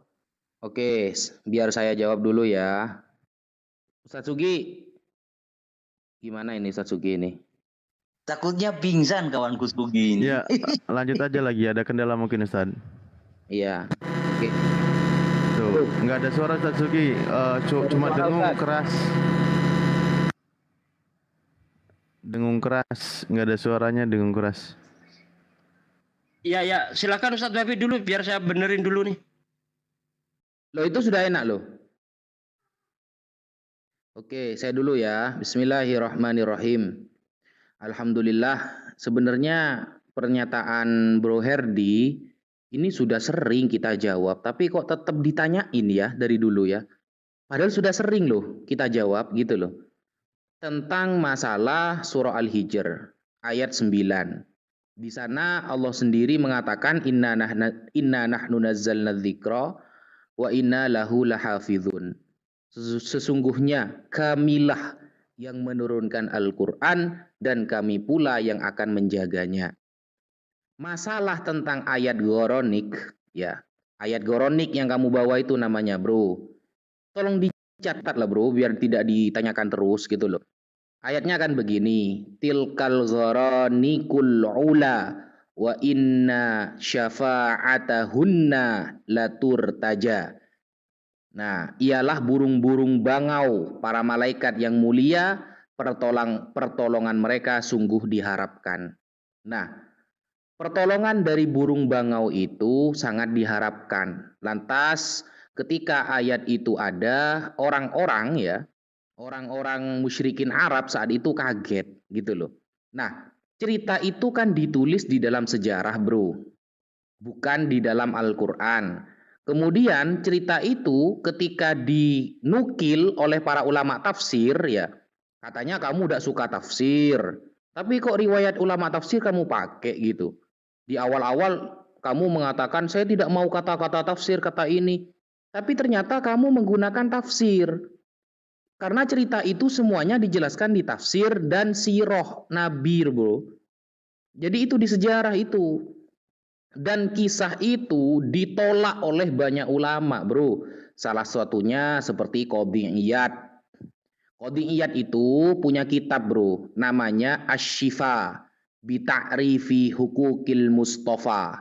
Jadi Qadhi Iyad sebagai salah satu ulama dari sekian banyak ulama yang menolak itu mengkritik bahwa sanad yang dikaji oleh para ulama tentang ayat-ayat setan itu, ayat-ayat gharanik itu tidak ada yang sahih, tidak ada yang jelas sanadnya. Nah ini dicatat, biar nanti tidak tanyakan lagi. Setiap pertemuan ditanyakan lagi gitu loh. Ada satu riwayat yang bisa diklaim sahih, tapi riwayat tersebut sanadnya amburadul. Nah ini kamu harus tahu ilmu hadis, bro. Ketika sanadnya sahih, tapi ada beberapa sanad yang dhaif, yang hasan, secara matan menabrak pemahamannya, maka ini jatuhnya hadis muttorib, hadis yang simpang siur periwayatannya. Maka ini tidak bisa dipakai gitu. Jawaban itu mudah, bro, bagi saya, bro. Oke, waktu Gitu, bro. habis. Oke. Siap. Selanjutnya Ustaz Zugi Tinggal- sudah normal ya audio. Tes. Sekarang gimana? Ya, jelas. Bagus. Iya, saya lihat tadi ketika saya membawa Kejadian 32 ayat 28. Ini hanya bentuk pengelesan saja. Karena contohnya ya, ketika Tuhan itu menghendaki Abram berubah namanya jadi Abraham, itu setelah dirubah itu tidak dipanggil lagi namanya Abram, tapi Abraham. Tapi yang aneh di sini ya, ketika namanya dikatakan namamu tidak disebut lagi Yakub. Lihat ada kata-kata namamu tidak disebut lagi Yakub tapi Israel. Nah, Bang Tom tadi mengatakan itu tidak apa-apa disebut Yakub. Lah Tuhan sendiri sudah menjelaskan namamu tidak lagi disebut Yakub tapi Israel. Tapi faktanya Tuhan juga lupa, mungkin sudah merubah namanya Yakub itu jadi Israel, dia sendiri yang melanggar. Di dalam kitab Kejadian 46 ayat 2 itu tadi, ya, namanya juga masih disebut Yakub. Seharusnya kalau memang namanya itu masih bisa disebut Yakub, Tuhan nggak ngomong seperti itu dong. Namamu tidak lagi disebut Yakub, nah, gitu kan. Tapi Israel. Seharusnya nggak ngomong seperti itu, tapi ngomong namamu tetap akan disebut Yakub dan disebut juga Israel. Seharusnya seperti itu. Ya, disinilah bukti bahwa Tuhanmu itu tidak kuasa mewujudkan kehendaknya. Ya.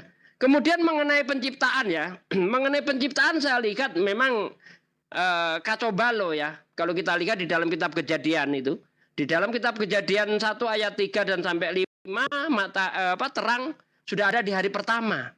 Siang malam terjadi di hari pertama. Tapi anehnya di Kejadian 1 ayat 14 sampai ayat 19 mataharinya baru diciptakan di hari keempat.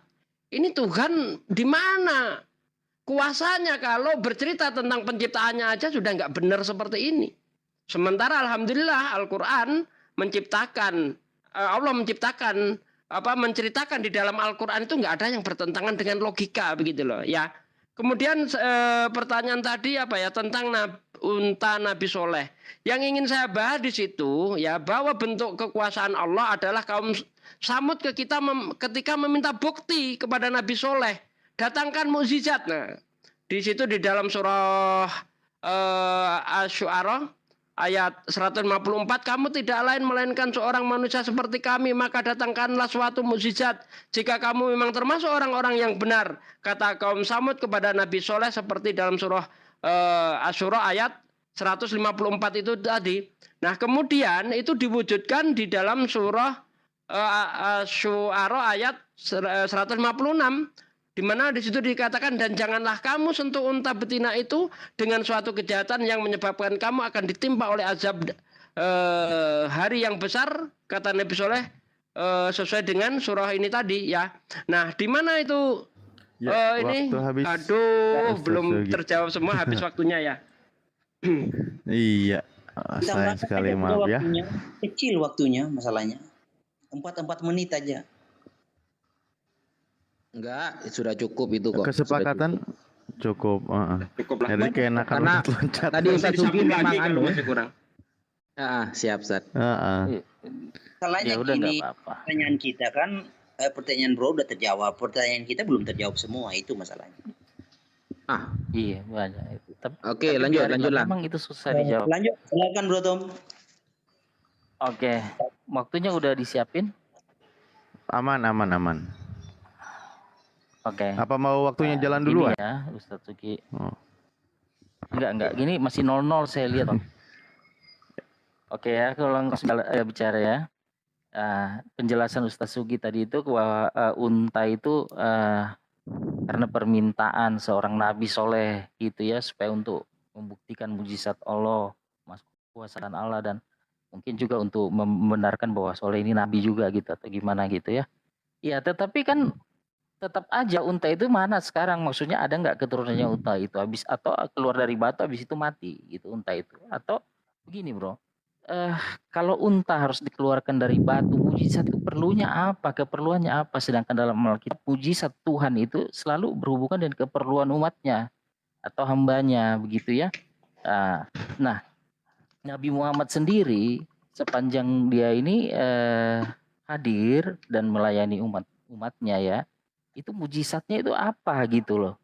Ini ada nabi yang minta satu mujizat dari Allah, langsung keluarin batu dari unta dari batu begitu, menciptakan unta dari batu itu ya. Nah, terkait masalah Abram, disebut Abram bro, lihat di kitab Kejadian Yakub, masih disebut Yakub kitab Kejadian bro. Di Nehemia 9 ayat 7 itu Abraham masih tetap ditulis Abram. Saya bilang no problem. Kalau Israel itu Nehemia berapa? Bentar. Tetapi Nehemia berapa? Nehemia 9 ayat 7. Jangan dipotong ya. Nehemia 9 7.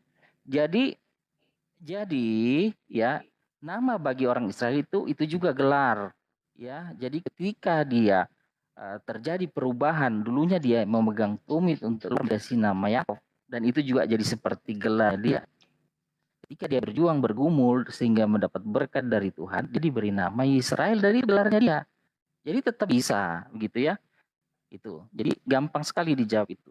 Nah, soal matahari di hari keempat, bro harus paham. Kalau bro berpikir cahaya itu, terang itu adanya hanya dari matahari, jadi hari-hari sebelumnya, sebelum matahari diciptakan di dalam Islam, Allah itu gelap. Ya. Makanya ya, terang itu bukan dari matahari. Begitu pesannya bro ya, kalau di dalam Kristenan. Oke, lanjut bro Malik atau gimana? Ambil aja waktu saya, silakan.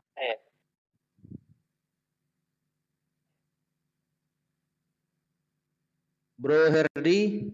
Oh iya, oke. Jadi gini ya, saya tanya ya. Kalau belum diambil sama Bro Herdi.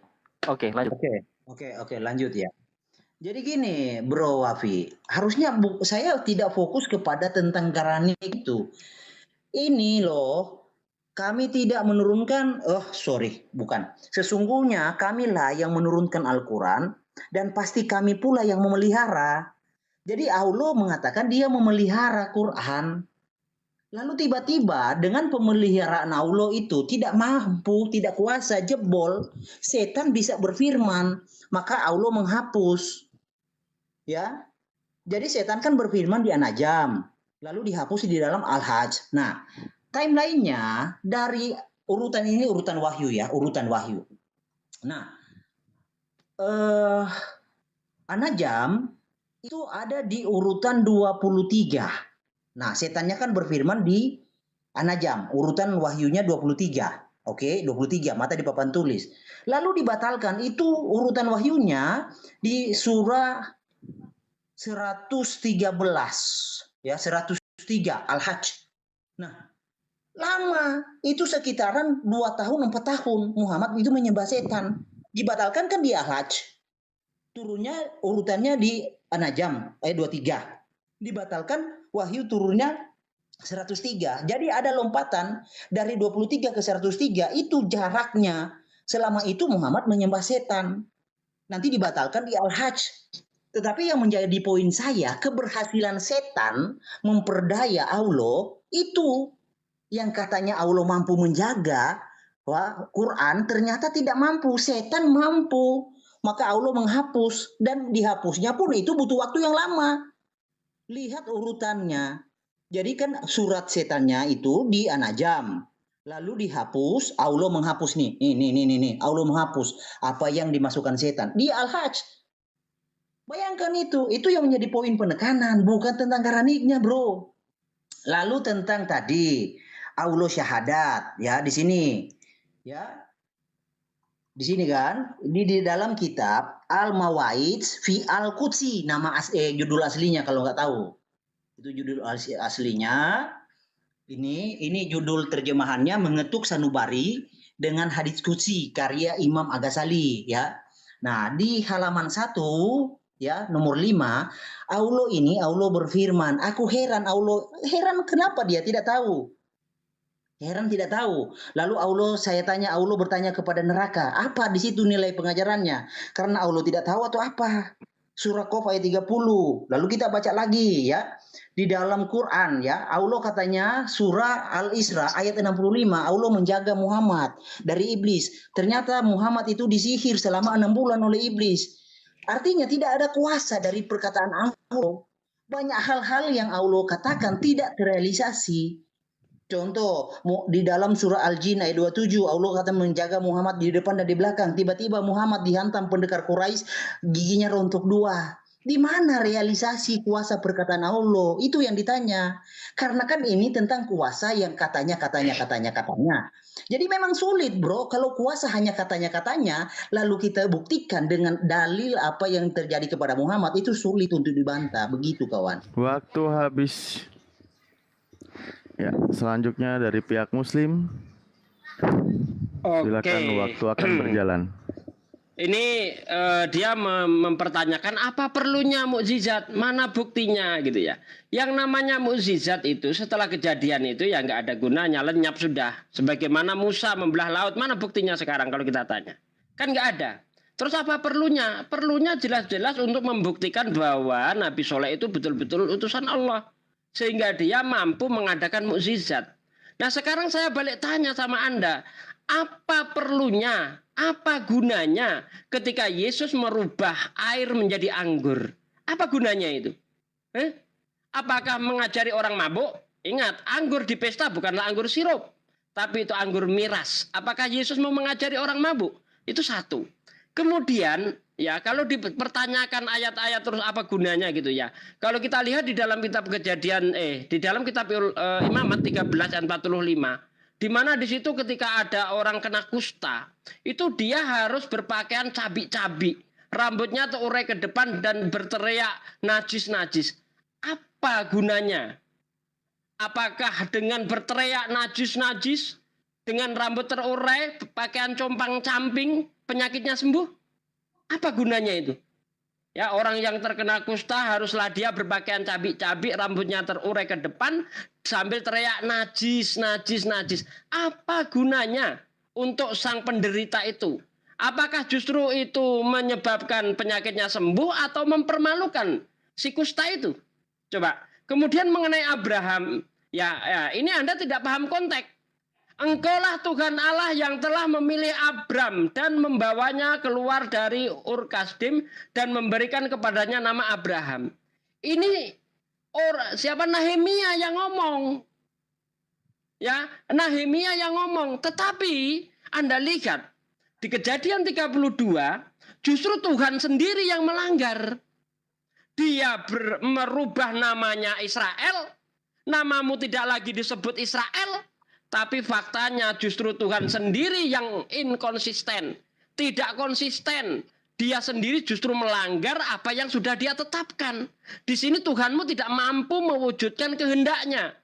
Seharusnya ketika Tuhan Anda itu sudah berkata kalau memang dia maha kuasa, seharusnya namanya ini tidak sudah berubah gitu loh.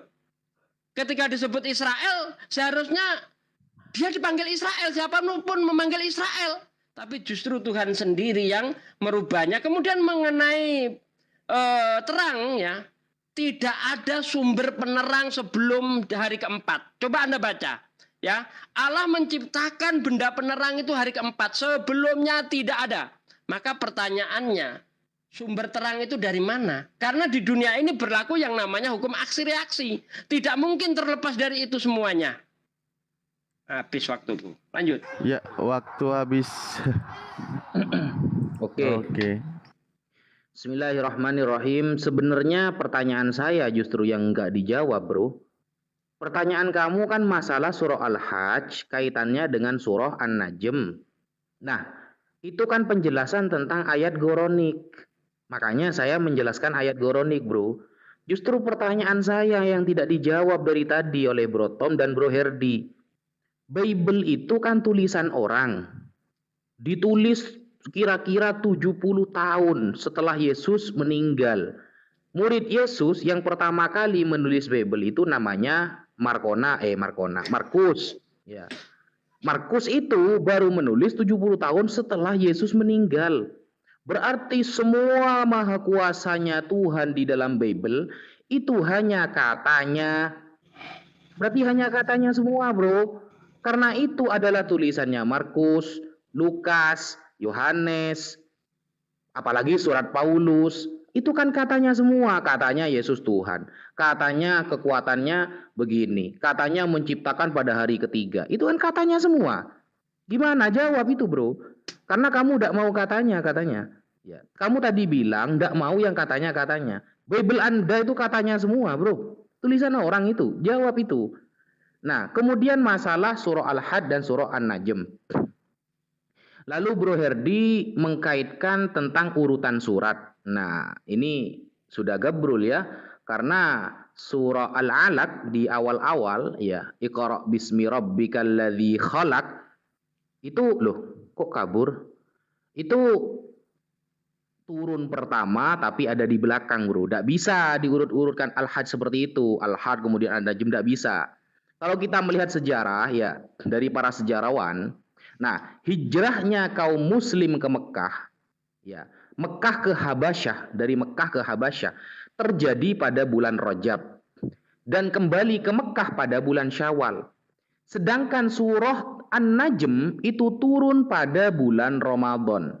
Nah, dengan demikian ada rentan waktu 1 bulan antara turunnya surah dan kembalinya para sahabat muhajirin ke Mekah, bro. Jadi tidak bisa dengan urutan-urutan apa namanya itu Al-Had, An-Najm urutannya nomor berapa itu. Tidak seperti itu. Kamu harus tahu asraru tartibi suwar dulu. Rahasia-rahasia urutan surah dan harus tahu dulu gitu. Makanya kalau kita melihat pada masa itu, perjalanan dari Mekah ke Habasyah dan kembali lagi ke Mekah tidak cukup ditempuh dalam 1 bulan. Karena tidak pakai Mercy, bro. Tapi pakai unta waktu itu. Paling maksimal pakai kuda. Tidak ada transportasi. Baik darat maupun laut. Atau teknologi yang mampu menyampaikan sebuah kabar dengan cepat. Apalagi perjalanan Mekah ke Habasyah mesti menyeberangi Laut Merah. Nah, dengan demikian kabar yang diterima muhajirin di Habasyah tidak dapat diterima. Sebab alasan-alasan Waktu habis. Ustaz. Bro, tolong dong, jangan nge-report. Bilang ke kawan-kawan. Oh, emangnya ada yang nge-report ah? Enggak ada. Emang ada pemberitahuan? Ada pemberitahuan, bro, kalau di-report, bro, ke saya, bro. Iya, akun saya di-report. Loh, udah ada pemberitahuan baru saya. lagi nih. Akun yang satunya nih Bro Malikil ini pakai jadinya. Biasanya ada pemberitahuan loh ke saya loh kalau ada yang report. Di-report. Beda lanjut. Kalau peringatan TikTok dikasih tahu ke Bro, kalau report enggak. Iya, jangan di-report lah. Jangan report lah. Iya. Iya, ini kalau memang itu kita 2-3 kali lagi atau 2 kali lagi kita kayak ini aja closing daripada report begitu. Oke ya. Gimana? Kita lanjut apa gimana? Iya, lanjut. Closing aja. Ya, silakan dilanjutkan. Waktu akan berjalan ketika berbicara. Oke, terkait nama itu, nama Abram ya. Jadi jelas Nehemia mengulang nama itu. Dan kitab Nehemia itu Alkitab. Ya, itu diwahyukan Tuhan kepada Nehemia untuk ditulis. Begitu juga di dalam Tawarik 1 ayat 27 itu masih ada diulang kata Abram. Itulah Abraham. Jadi tidak bisa Anda mengelak bahwa kata itu masih tetap digunakan di dalam Alkitab. Alkitab itu wahyu. Wahyu yang diwahyukan kepada penulis. Kalau Anda bertanya, oh penulisnya itu nggak jelas segala macam, ya kita juga bertanya, penulis kitab-kitab dalam Al-Quran itu siapa? Penulis misalnya surah sapi betina siapa? Kan begitu. Jadi harus begini. Pertama kalau kita mau berdebat, saya memandang kitab suci saudara itu sebagai kitab suci saudara. Saya harus terima ya sudah itu wahyu Allah Anda gitu loh. Terserah mau bagaimana ceritanya supaya kita bisa berdebatkan gitu ya. Nah, kalau enggak ya udah saya cari aja siapa nama penulis sapi betina itu. Jadi seperti itu. Nah, soal matahari itu jelas ya diciptakan di hari keempat. Ya di Quran itu enggak ada karena Allah itu bersemayam di dalam terang yang tidak terhampiri. Ya. Jadi terangnya itulah yang dia pancarkan keluar untuk menerangi di hari pertama dan menghalau gelap itu. Memisahkan terang dan gelap.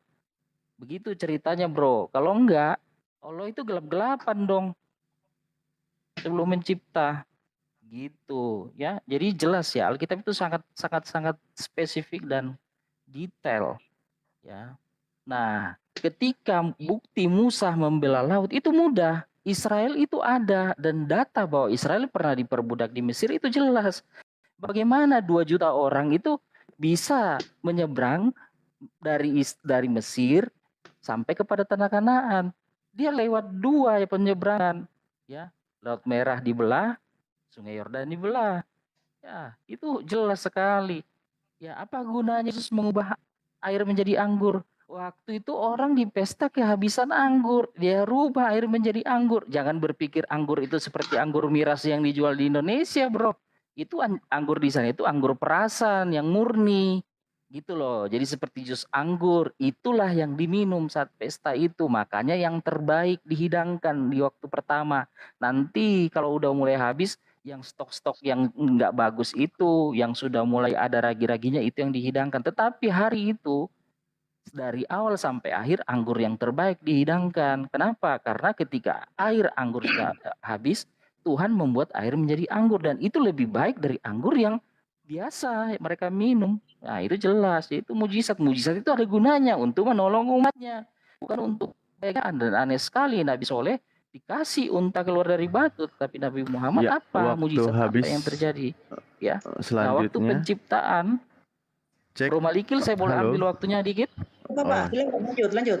Jalankan. Bro Malikil, aku ambil waktu sedikit ya.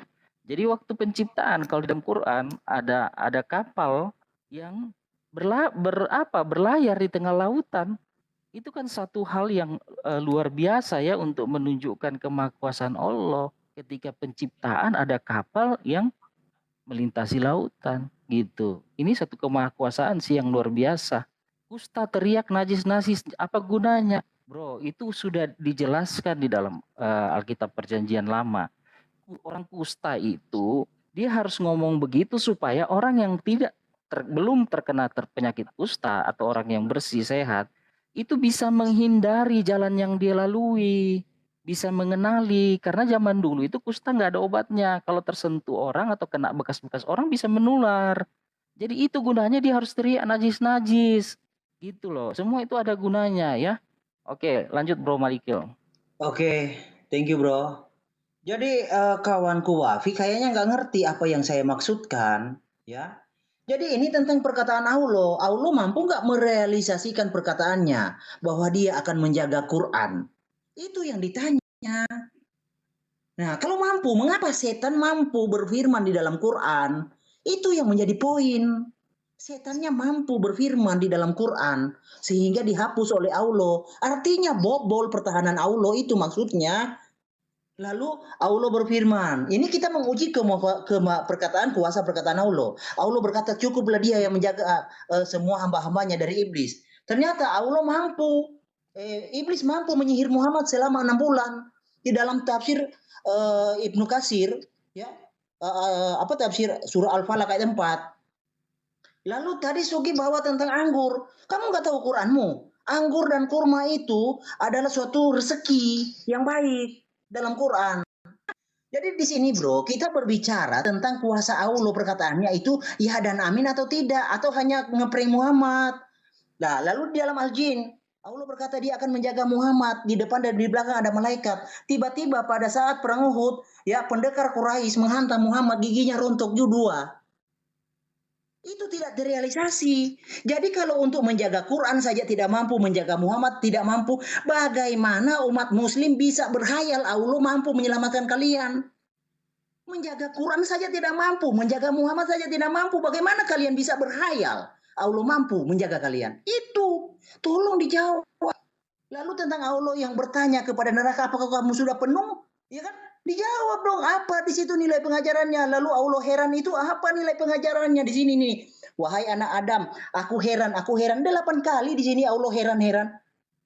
Allah tidak tahu apa-apa. Mengapa kalian imani? Jangan berhayal. Lanjut. Ya, waktu habis selanjutnya dari pihak Muslim untuk menjawab dan menyanggah juga. Bertanya. Oke, di sini sepertinya Bro Tom tidak tahu ya redaksinya ya. Kalau di dalam kitab Nehemia itu redaksinya yang ngomong itu Nehemia. Tetapi kalau Anda lihat di dalam kitab Kejadian 46 ayat 2 itu yang ngomong Tuhan. Artinya Tuhan itu melanggar atas ketetapannya sendiri. Ya. Katanya namanya tidak lagi disebut Yakub, tapi Tuhan melanggar sendiri disebut Yakub. Nah, itu bedakan redaksinya. Ya, memang menurut Anda itu Alkitab itu firman Tuhan, tapi dilihat redaksinya dong. Jangan main gacor gitu. Nah, kemudian mengenai apa tadi ya? Penulisan, saya nggak mempermasalahkan penulisan loh. Kok Anda lari kepada penulisan sih? Kemudian terang. Nah, Anda ingin mengatakan bahwa terang di hari pertama itu adalah terang dari Tuhan. Ingat, di dalam kitab Wahyu 21 ayat 22 atau 22 ayat 5. Di situ terang ya, yang menerangi Yerusalem baru atau surga itu adalah terang dari kemuliaan Allah. Makanya di surga itu tidak terjadi malam. Di surga itu siang terus, Anda baca itu kitab Wahyu itu. Nah, tetapi di dalam kitab Kejadian 1 ayat 3 ya, itu terjadi siang dan malam. Berarti itu bukan terang dari Tuhan. Kalau terang dari Tuhan seharusnya tidak ada malam. Dan ingat, siang malam terjadi karena bumi berotasi. Bagaimana mungkin bumi berotasi sementara mataharinya belum nongol? Bukankah bumi berotasi itu terjadi karena adanya gaya gravitasi? Gacor lagi kan? Nggak benar lagi. Kalau memang Tuhan Anda itu benar, sang pencipta, kenapa ketika menceritakan penciptaan salah semua seperti itu? Tidak logis. Ya, berbicara tentang penciptaan tapi larinya imani saja, itu terang dari Tuhan, imani saja. Kalau kita berbicara tentang penciptaan artinya kita berbicara tentang ilmu pengetahuan. Kalau berbicara tentang ilmu pengetahuan artinya kita berbicara tentang fakta. Kemudian mengenai anggur, tunjuk di dalam Bible bahwa anggur itu artinya sirup, bukan yang beralkohol. Bukankah Nuh minum anggur mabuk? Terus kemudian siapa lagi? Ayub ya. Yang dikasih minum putrinya itu? Ya, di dalam kitab Kejadian 19 pada malam itu mereka memberi ayahnya minum anggur. Lalu masuklah yang lebih tua. Ini juga berarti anggur itu asam. Kemudian anggur itu adalah memiras. Kemudian di dalam Amsal 31 ayat 6 ayat 7 ya. Berilah anggur kepada orang yang akan binasa, berilah miras kepada orang yang susah hati agar dapat melupakan kemiskinannya. Jadi kalau Anda mau ngeles tidak bisa karena Alkitab anggur adalah miras. Masih ada sebenarnya yang harus saya tanggapi, belum cukup. Lanjut. Siap. Maaf ya kesepakatan waktu ini. Ya, silakan Ustadz Wafi untuk melanjutkan 3 menit. Oke. Bismillahirrahmanirrahim. Herdi kok fokus nyerang terus ya? Apakah Herdi takut gitu loh, ditanyain Bible-nya gitu loh? Padahal jelas-jelas di awal Herdi Malikil Amalak maksud saya, itu mengatakan kalau saya tidak mau katanya, kan begitu. Ternyata Herdi tetap mengait-ngaitkan dengan tafsir tadi. Masalah Nabi kena sihir lah, masalah ya ayat goronik lah. Nah itu kan tafsir bro. Kalau kita lihat secara seksama ayat tentang goronik ya, coba kita lihat di dalam surah Al-Had 52. Masalah yang 6 bulan itu beda bro. Nabi yang kena sihir 6 bulan itu beda, jangan dicampur-campur gitu loh. Makanya jawab dulu pertanyaan saya. Kamu kan tidak mau kemahakuasaan Tuhan itu katanya-katanya, kan tidak mau kamu. Padahal Bible itu dari Kejadian sampai Wahyu itu katanya bro. Itu katanya orang semua itu. Tuhan tidak menunjukkan dirinya sendiri. Karena tulisan orang itu bro. Kan begitu kolerasinya. Kemudian di dalam surah Al-Hajj, jawab dululah. Jangan fokus ke Islam terus. Surah Al-Hajj contohnya. Saya baca ya. Ayat ke-52. Wa ma arsalnaka min qablika min rasulin wala nabiyyin illa idza tamanna alqa asyaiton fi umniyatihi fayansakhullah ma yalqas syaiton thumma yahkumullah ayatihi wallahu alimun hakim. Dan kami akan mengutus sebelummu seorang rasul pun, ini ya, kami tidak mengutus sebelum engkau Muhammad seorang rasul pun dan tidak pula seorang nabi, melainkan apabila ia mempunyai suatu keinginan, syaiton atau setan akan memasukkan godaan-godaan terhadap keinginan itu. Nah, di sini pakai fa. Fa itu kejadian dengan penghapusan itu cepat, bro. Tidak berlanjut-lanjut lama, bro. Kalau urutan Al-Had sampai An-Najm bukan begitu urutannya. Beda itu. Itu para sahabat Muhajirin ya, hijrah ke Habasyah itu di bulan Rajab, bro, dan pulang di bulan Syawal. Sedangkan turunnya surah An-Najm itu di bulan Ramadan. Itu harus kamu ketahui. Sedangkan perjalanannya itu tidak bisa ditempuh 1 bulan bolak-balik itu. Karena dulu pakai unta. Maksimal pakai kuda. Itu sangat cepat waktunya itu. Tidak sampai 6 bulan seperti yang kamu katakan itu. Dicampur-campur kamu itu riwayatnya. Nah, kemudian ketika syaitan memasukkan godaan-godaan terhadap keinginan itu, Allah langsung menghilangkan apa yang dimasukkan setan itu, bro. Gitu. Dan Allah menguatkan ayat-ayatnya. Jadi tetap akan terjaga nantinya itu. Dan Allah maha mengetahui, lagi maha bijaksana. Waktu habis. Ya, silakan kesepakatan apakah waktu kurang atau cukup ini saja kepada para pihak narasumber. Ya. Oke. Aslinya gatel juga pengen nanggapin. Ya, halo gimana? Oke, sekarang sebentar saya sambil tutup kamera dulu. Siapin ini Gimana? juga biar Satu kali lagi atau langsung closing aja? Soalnya nggak banyak yang dijawab ini. Nggak berkembang, nggak dijawab. Justru pertanyaan saya nggak dijawab loh sama Bro Herdi. Topiknya apa? Bertanya apa, bro? Loh, di awal Bro Herdi bilang nggak mau katanya-katanya. Ternyata kemahakuasaan Tuhan Anda itu hanya katanya, bro, di Bible, bro. Oke, silakan, Bro Tom. Oke. Sebentar ya, sebentar. Kita closing aja ya. 6 menit. Tidak apa-apa, terserah kamu kalau mau closing. Gimana? Karena memang nggak ada jawaban. Oh, memang kita dari tadi nanya nggak dijawab ini banyak hal. Iya. Oke. Gimana jawaban Bro Herdi masalah pertanyaan saya? Saya kan sudah jawab ini, bro. Cuma tidak memuaskan Anda mungkin kan gitu. Oke. Kita closing aja kalau begitu ya, biar saya detailkan apa-apa yang nggak dijawab ya. Oke. Ya, saya detailkan. Per 3 menit juga kalau apa Allah gimana? Iya, per 3 menit. Per 3 menit aja. Iya, oke. Iya. Kalau ini pertanyaan saya tadi ya, kalau Tuhan itu sudah membuktikan mahakuasanya dan menciptakan alam semesta dari yang tidak ada menjadi ada, ya. Apa tujuannya dia ciptakan Isa dengan kun fayakun. Iya kan? Hanya untuk menunjukkan kuasanya lagi. Ya, double kerja dong, kerja 2 kali Tuhan itu.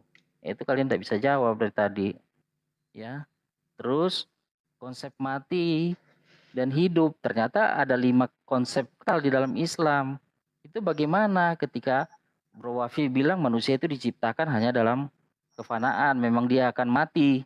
Gitu. Jadi kalau sudah mati, selesai kehidupan. Apa bedanya dengan ateis? Ya kan? Begitu juga unta keluar dari batu, apa gunanya? Hanya untuk membuktikan bahwa Nabi Soleh itu seorang nabi. Nabi Muhammad mana mujizatnya? Ya. Ini kemahakuasaan Allah ini kita pertanyakan betul-betul ini dalam Islam.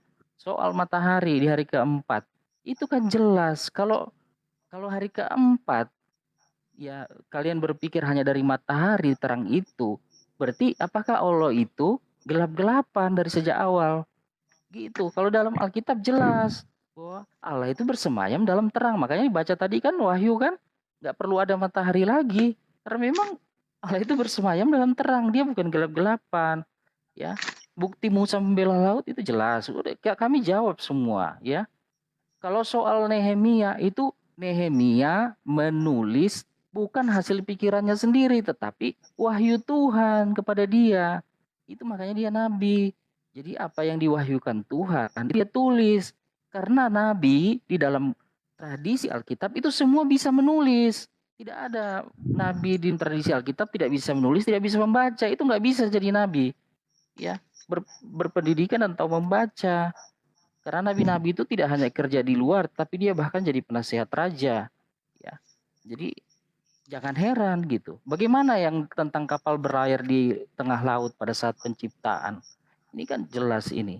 Ya, jadi terang itu dari kemuliaan Allah.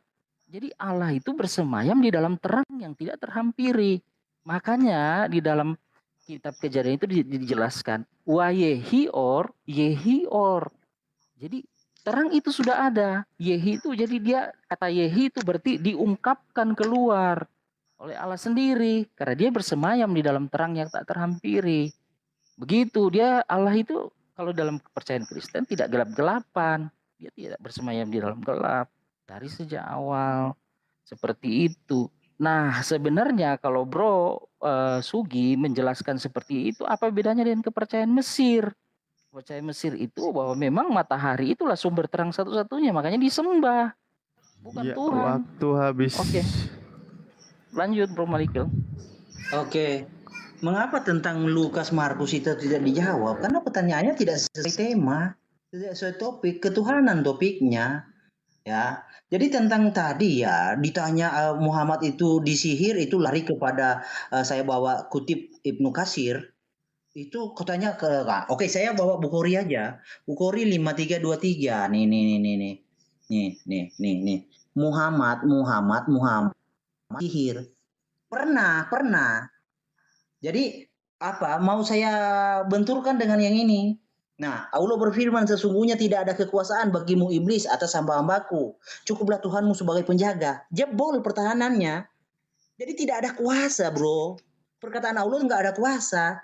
Bro aja nggak ngerti maksud saya tentang Al-Hijr ayat 9. Allah itu katanya memelihara, menjaga Quran. Nah kalau menjaga, mengapa setan mampu menembus pertahanan Allah? Jebol ini pertahanannya. Kenapa jebol? Ya lemah.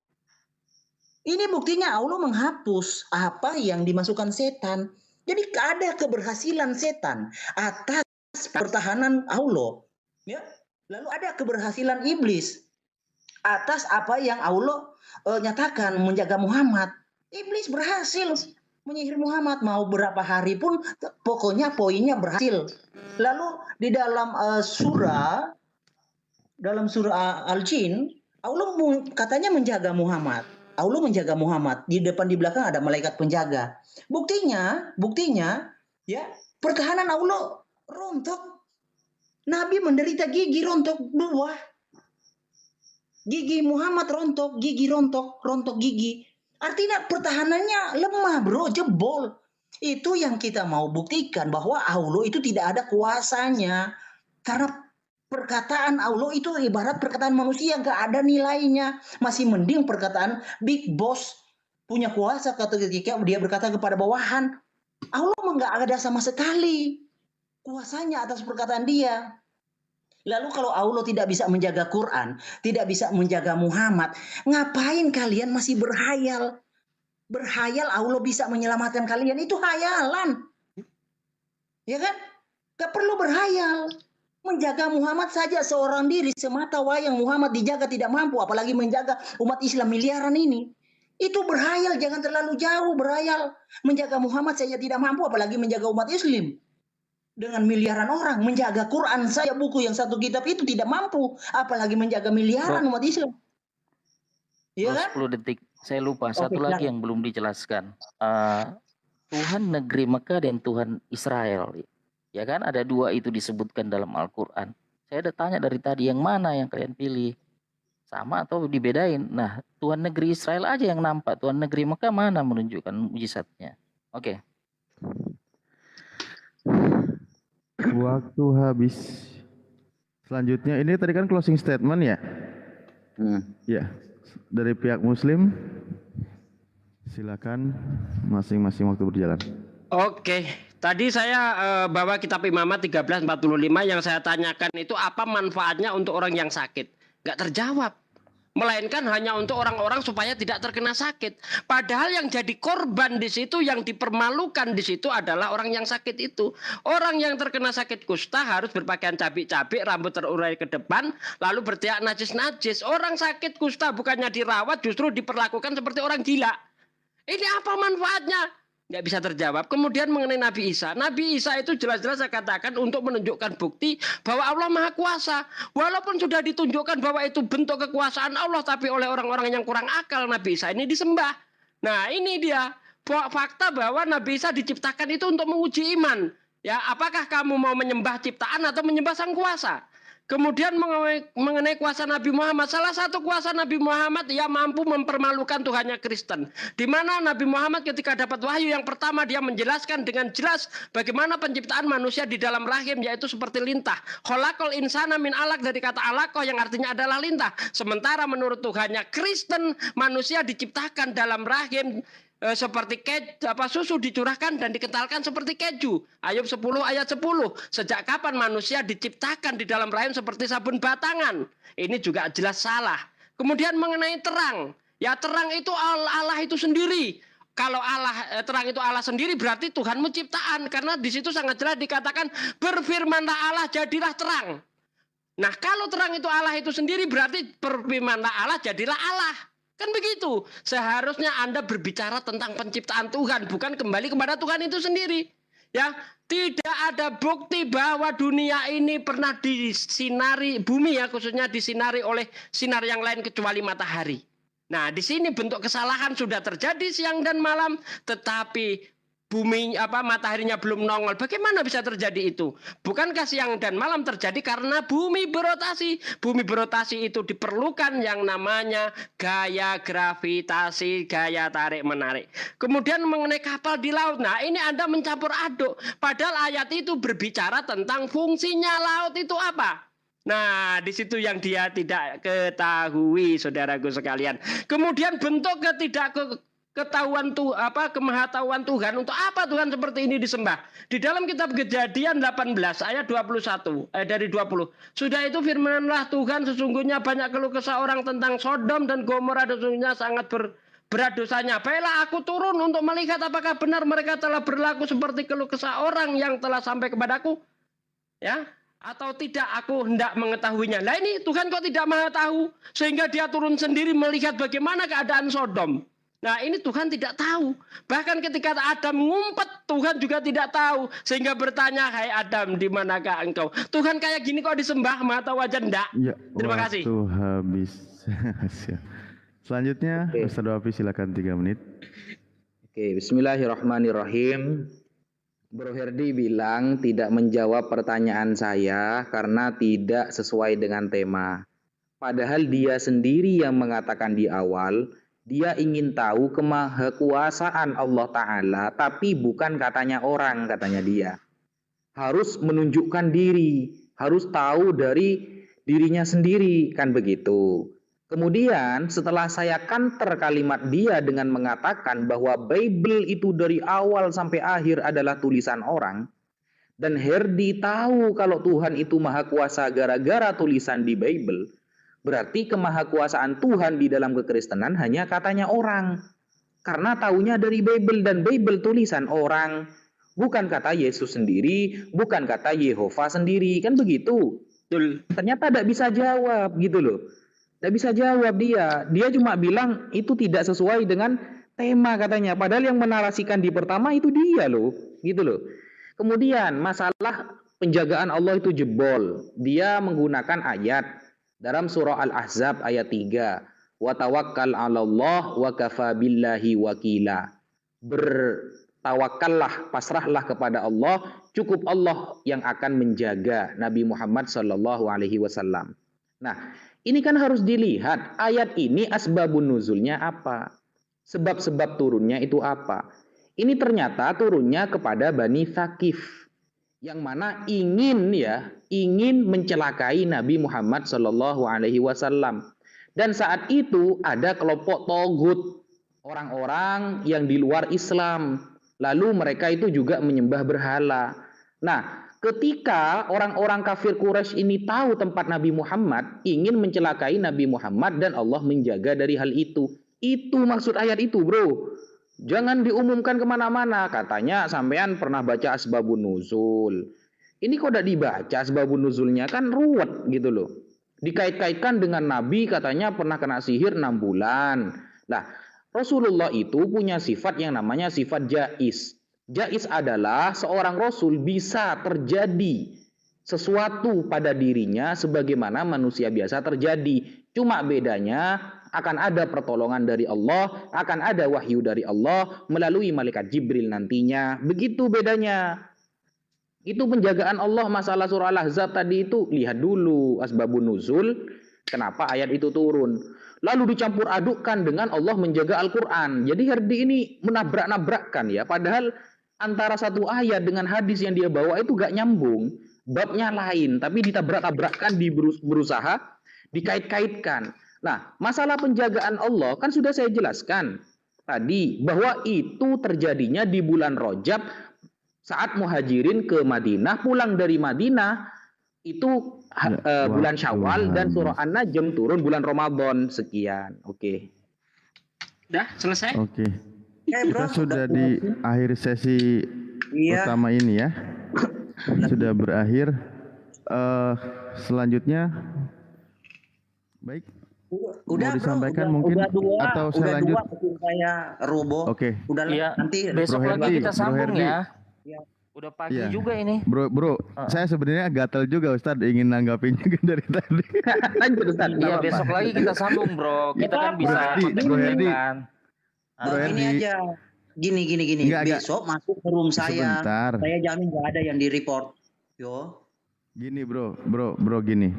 Enggak, maksudnya mengenai itu juga berapa kali ya kita menjawab. Juga kena report lagi nih bro, udah 2 rubo. Oke. Makanya ya santai aja sih makasih diskusinya. semua kawan-kawan. Makasih Bro Raja, Bro santai aja, Sugi, Bro Alif, santai. dan Bro Roma dan kawan-kawan semua yang di bawah. Ya. Terima kasih ya. Di surah Al-Hajj ya. Kalau bisa ya. Oke. Thank you ya. Pamit. Nggak apa-apa kalau Di teman-teman masih surah mau bahas. Al-Hajj. Kami turun dulu. Oke, soalnya juga udah pagi gitu. Ya. Oke, Bro Alif. Biasanya semuanya. Kalau report itu ada pemberitahuan loh. Iya, setahu saya ada pemberitahuan sih. Setiap saya Ya direport. Allah. Coba kawan-kawan, coba saya direport biar ada pemberitahuan. Enggak, coba direport dong saya dong. Kan saya akun banyak, bisa ganti lagi. Kalau Apa ada? bicara mengenai kemahakuasaan Tuhan mereka itu kan Yesus. Kuasanya apa? Iya. Ada kuasanya Yesus itu. Aku ini guru ya Allah, mundur. aku gak tulisan ya, mungkin kan Mundur karena aja berapa kali juga repot, apalagi maju. ayat ini surah Al-Hajj ini bahkan berapa kali diangkat. Saya ada ini gini ya. Jadi kan bismillahirrahmanirrahim, wa ma arsalna min qablika mir rasulin wala nabi, mati lagi. Wala nabiyyin illa idza tamanna alqa syaiton fi umniyatih. Nah, jadi kan ini berkaitan bahwa ketika dan kami tidak mengutus sebelum kamu seorang rasul pun dan tidak pula seorang nabi, berarti ini berlaku untuk seluruh para nabi. Melainkan apabila ia mempunyai suatu keinginan, syaitan pun memasukkan godaan terhadap keinginan itu. Nah, kalau kita mengingat ayat ini, artinya para nabi. Nah, contoh kalau Nabi Muhammad. Nah, contoh ayat ini merujuk kepada surah An-Najm ketika membacakan ayat yang berkaitan dengan berhala, ada setan menggodanya kan, memalingkan lidahnya, tapi langsung Allah menyelamatkan kan gitu. Payang sahullah. Jadi selesai perkaranya. Di situ memang sempat terjadi kesalahpahaman ketika orang musyrik mengatakan, "Oh, kok nggak biasanya nih Nabi Muhammad sekarang menyebut sesembahanku kan?" Itu dari ucapan setan sehingga Allah langsung hapuskan ayat itu. Itu karena bagian dari setan menggoda, dan setan selalu menggoda ketika Nabi berdakwah. Nah, karena tidak ada seorang rasul pun maka berlaku kepada nabi sebelumnya. Jadi saya ingat Yesus, apakah Yesus dicoba nggak? Oh, Yesus dicobain kok. Buktinya Yesus dicobain oleh iblis sama aja. Dia malah iya kan? Digendong ke padang gurun itu, dia dibawa ke padang gurun untuk dicobai iblis. Sama aja, nggak ada bedanya. Apalagi dia itu Tuhannya. Kalau ini Rasulullah sebagai utusan dicobain oleh iblis, kalau dia malah Tuhannya yang dicobai oleh iblis. Nah, itu maksudnya. Kalau dia bukan ini deh. Kalau di kitabnya dia itu di Matius 4 itu, Matius 4 nomor 1 itu justru Tuhannya dia ikut campur di dalam mencobai Yesus kan gitu. Dia ikut-ikutan. Kong kali kong sama iblis kan? Maka Yesus dibawa oleh roh kepada padang gurun untuk dicobai oleh iblis. Ada 3 oknum di sana.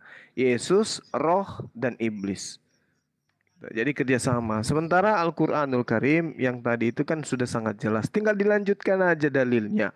Liyaj'ala ma yulki syaitan fitnatan lilladina fi qulubihim marad wal qasiyati qulubuhum wa inna zalimina lafi shikakim ba'ida. Kan gitu ayatnya. Dia Allah ingin menjadikan godaan yang ditimbulkan setan itu sebagai cobaan bagi orang-orang yang dalam hatinya ada penyakit dan orang yang berhati keras. Ya, itu sih kalau saya gitu loh. Nah, gini adik-adik saya sekalian, besok hari kalau berdebat gini loh, Dek. Iya, Bang. Besok hari kalau berdebat lagi sama Oten tentang kemahakuasaan Tuhan, jangan mau Anda itu membahas Tuhannya Yahudi, jangan. Kalau membahas Tuhannya Yahudi, mereka makin bangga. Oh, Islam mengakui Tuhan kita adalah Tuhannya Yahudi. Bahas saja perjanjian baru. Terseok-seok di sana. Saking tidak maha kuasanya Tuhannya mereka, maka dia untuk hidup pun dia butuh tetek. Kan gitu. Kalau nggak ada teteknya Maria, nggak hidup Tuhan mereka itu. Jadi nggak ada kuasanya. Gitu. Iya. Iya. Jadi kalau Tuhannya Kristen dengan Tuhannya umat Islam, ya fokus kepada Yesus gitu loh. Kalau kita lari ke Tuhannya Yahudi, bangga kali nih mereka. Apapun yang kita narasikan terhadap Tuhannya Yahudi, mereka bangga. Kalau Tuhannya Yahudi itu dikatakan menginginkan perawan, dia nggak masalah itu. Yang penting umat Islam sudah mengakui bahwa inilah Tuhanku. Ternyata Tuhannya Yahudi diakui oleh umat Islam bahwa Tuhanku juga. Fokus kepada Yesus. Andai saja Maria tidak ngeden, Tuhannya Kristen tidak maha kuasa menciptakan dirinya. Aku datang bukan atas kehendakku sendiri. Tuhannya Kristen tidak punya kuasa untuk mendatangkan dirinya di atas muka bumi ini. Itu. Untung saya ngantuk tadi. Kalau tidak ku blender sih. Tapi nggak apa-apa. Luar biasa. Guru saya Akhi Sugi dan juga Dinda Wapi, masya Allah luar biasa. Puas saya dengarkan materi-materi. Itu yang lucu lagi tadi. Kapal di tengah laut dicampur-campur kapal hari penciptaan katanya. Itu berbicara tentang fungsinya laut. Dicampur-campur sama dia. Kan sudah kubilang di awal tadi, mereka itu hanya umat terjemahan. Ketika membahas Al-Quran, membahas hadits, pasti hanya pemikiran dan pemaknaan pribadi, bukan ilmu. Gitu loh. Jadi besok Itu kalau yang menghadapi lagi Wata mereka, jadi mohon fokus kepada Tuhannya Kristen yang punya emak, punya bibi, punya opung, punya saudara, punya tante, punya kakak. Itu Tuhannya dia tuh, si Yesus, Tuhannya Kristen. Gitu loh adik-adik sekalian. bahkan Gurunda ya. Cakarupi Ini Indonesia. saya kalau salah koreksi juga nih dan kawan Kristen. Tanpa dipotongin tekukur dan apa tuh burung itu, Yesus tidak kudus. Karena dia dikuduskan Juma. sehingga dia Yang sopan lah, yang sopan. Kalau naik itu yang sopan. Masa ajaran kasih seperti ini? Masa ajaran kasih seperti ini? Oh, ini ajaran kasih. Ini ajaran kasih, gitu. Yang baik lah, beradab lah sedikit. Ajaran lu Nabi lu Dia emosi Tuhannya Nete. Oh Nabi lu Iya, nabi saya menikah. Oke, nabi saya menikah. Jangan salah. Tuhan Anda Nete. Gue tanya sama lu. Juma anak lu. Gue nanya sama lu. Bagina lu umur anak umur tahun boleh. Nanya aja belagu gitu, ayu. Nanya aja ayu gimana sih? Udah turunin Ustaz Naja, nggak ada gunanya, nggak ada gunanya. Turunin Ustaz Naja, turunin. Ini penghujat, nggak usah. Turunin Ustaz Naja, tolong diturunin. Tolong turunin Ustaz Naja, nggak ada gunanya ini. Andai kan dilayani nggak ada gunanya penyembah bangkai ini, nggak ada gunanya. Udah turunin, nggak ada gunanya penyembah bangkai itu. Dia datang aja nggak sopan, seharusnya enak gitu loh, mau diskusi nggak seperti itu. Ya dasar. Dimaklumi, akhi, dimaklumi. Makanya aku bilang tadi, bahas tentang Tuhannya Kristen itu, bahas Yesus. Gitu Nah, loh. ini lagi dinaikkan lagi. Tuhannya Kristen itu kan Yesus. Itu Tuhannya dia. Bahas apa kemahakuasaan Yesus? Gak ada. Salim dulu, Gak jangan ada marah-marah. kemahakuasaan Yesus itu. Gitu.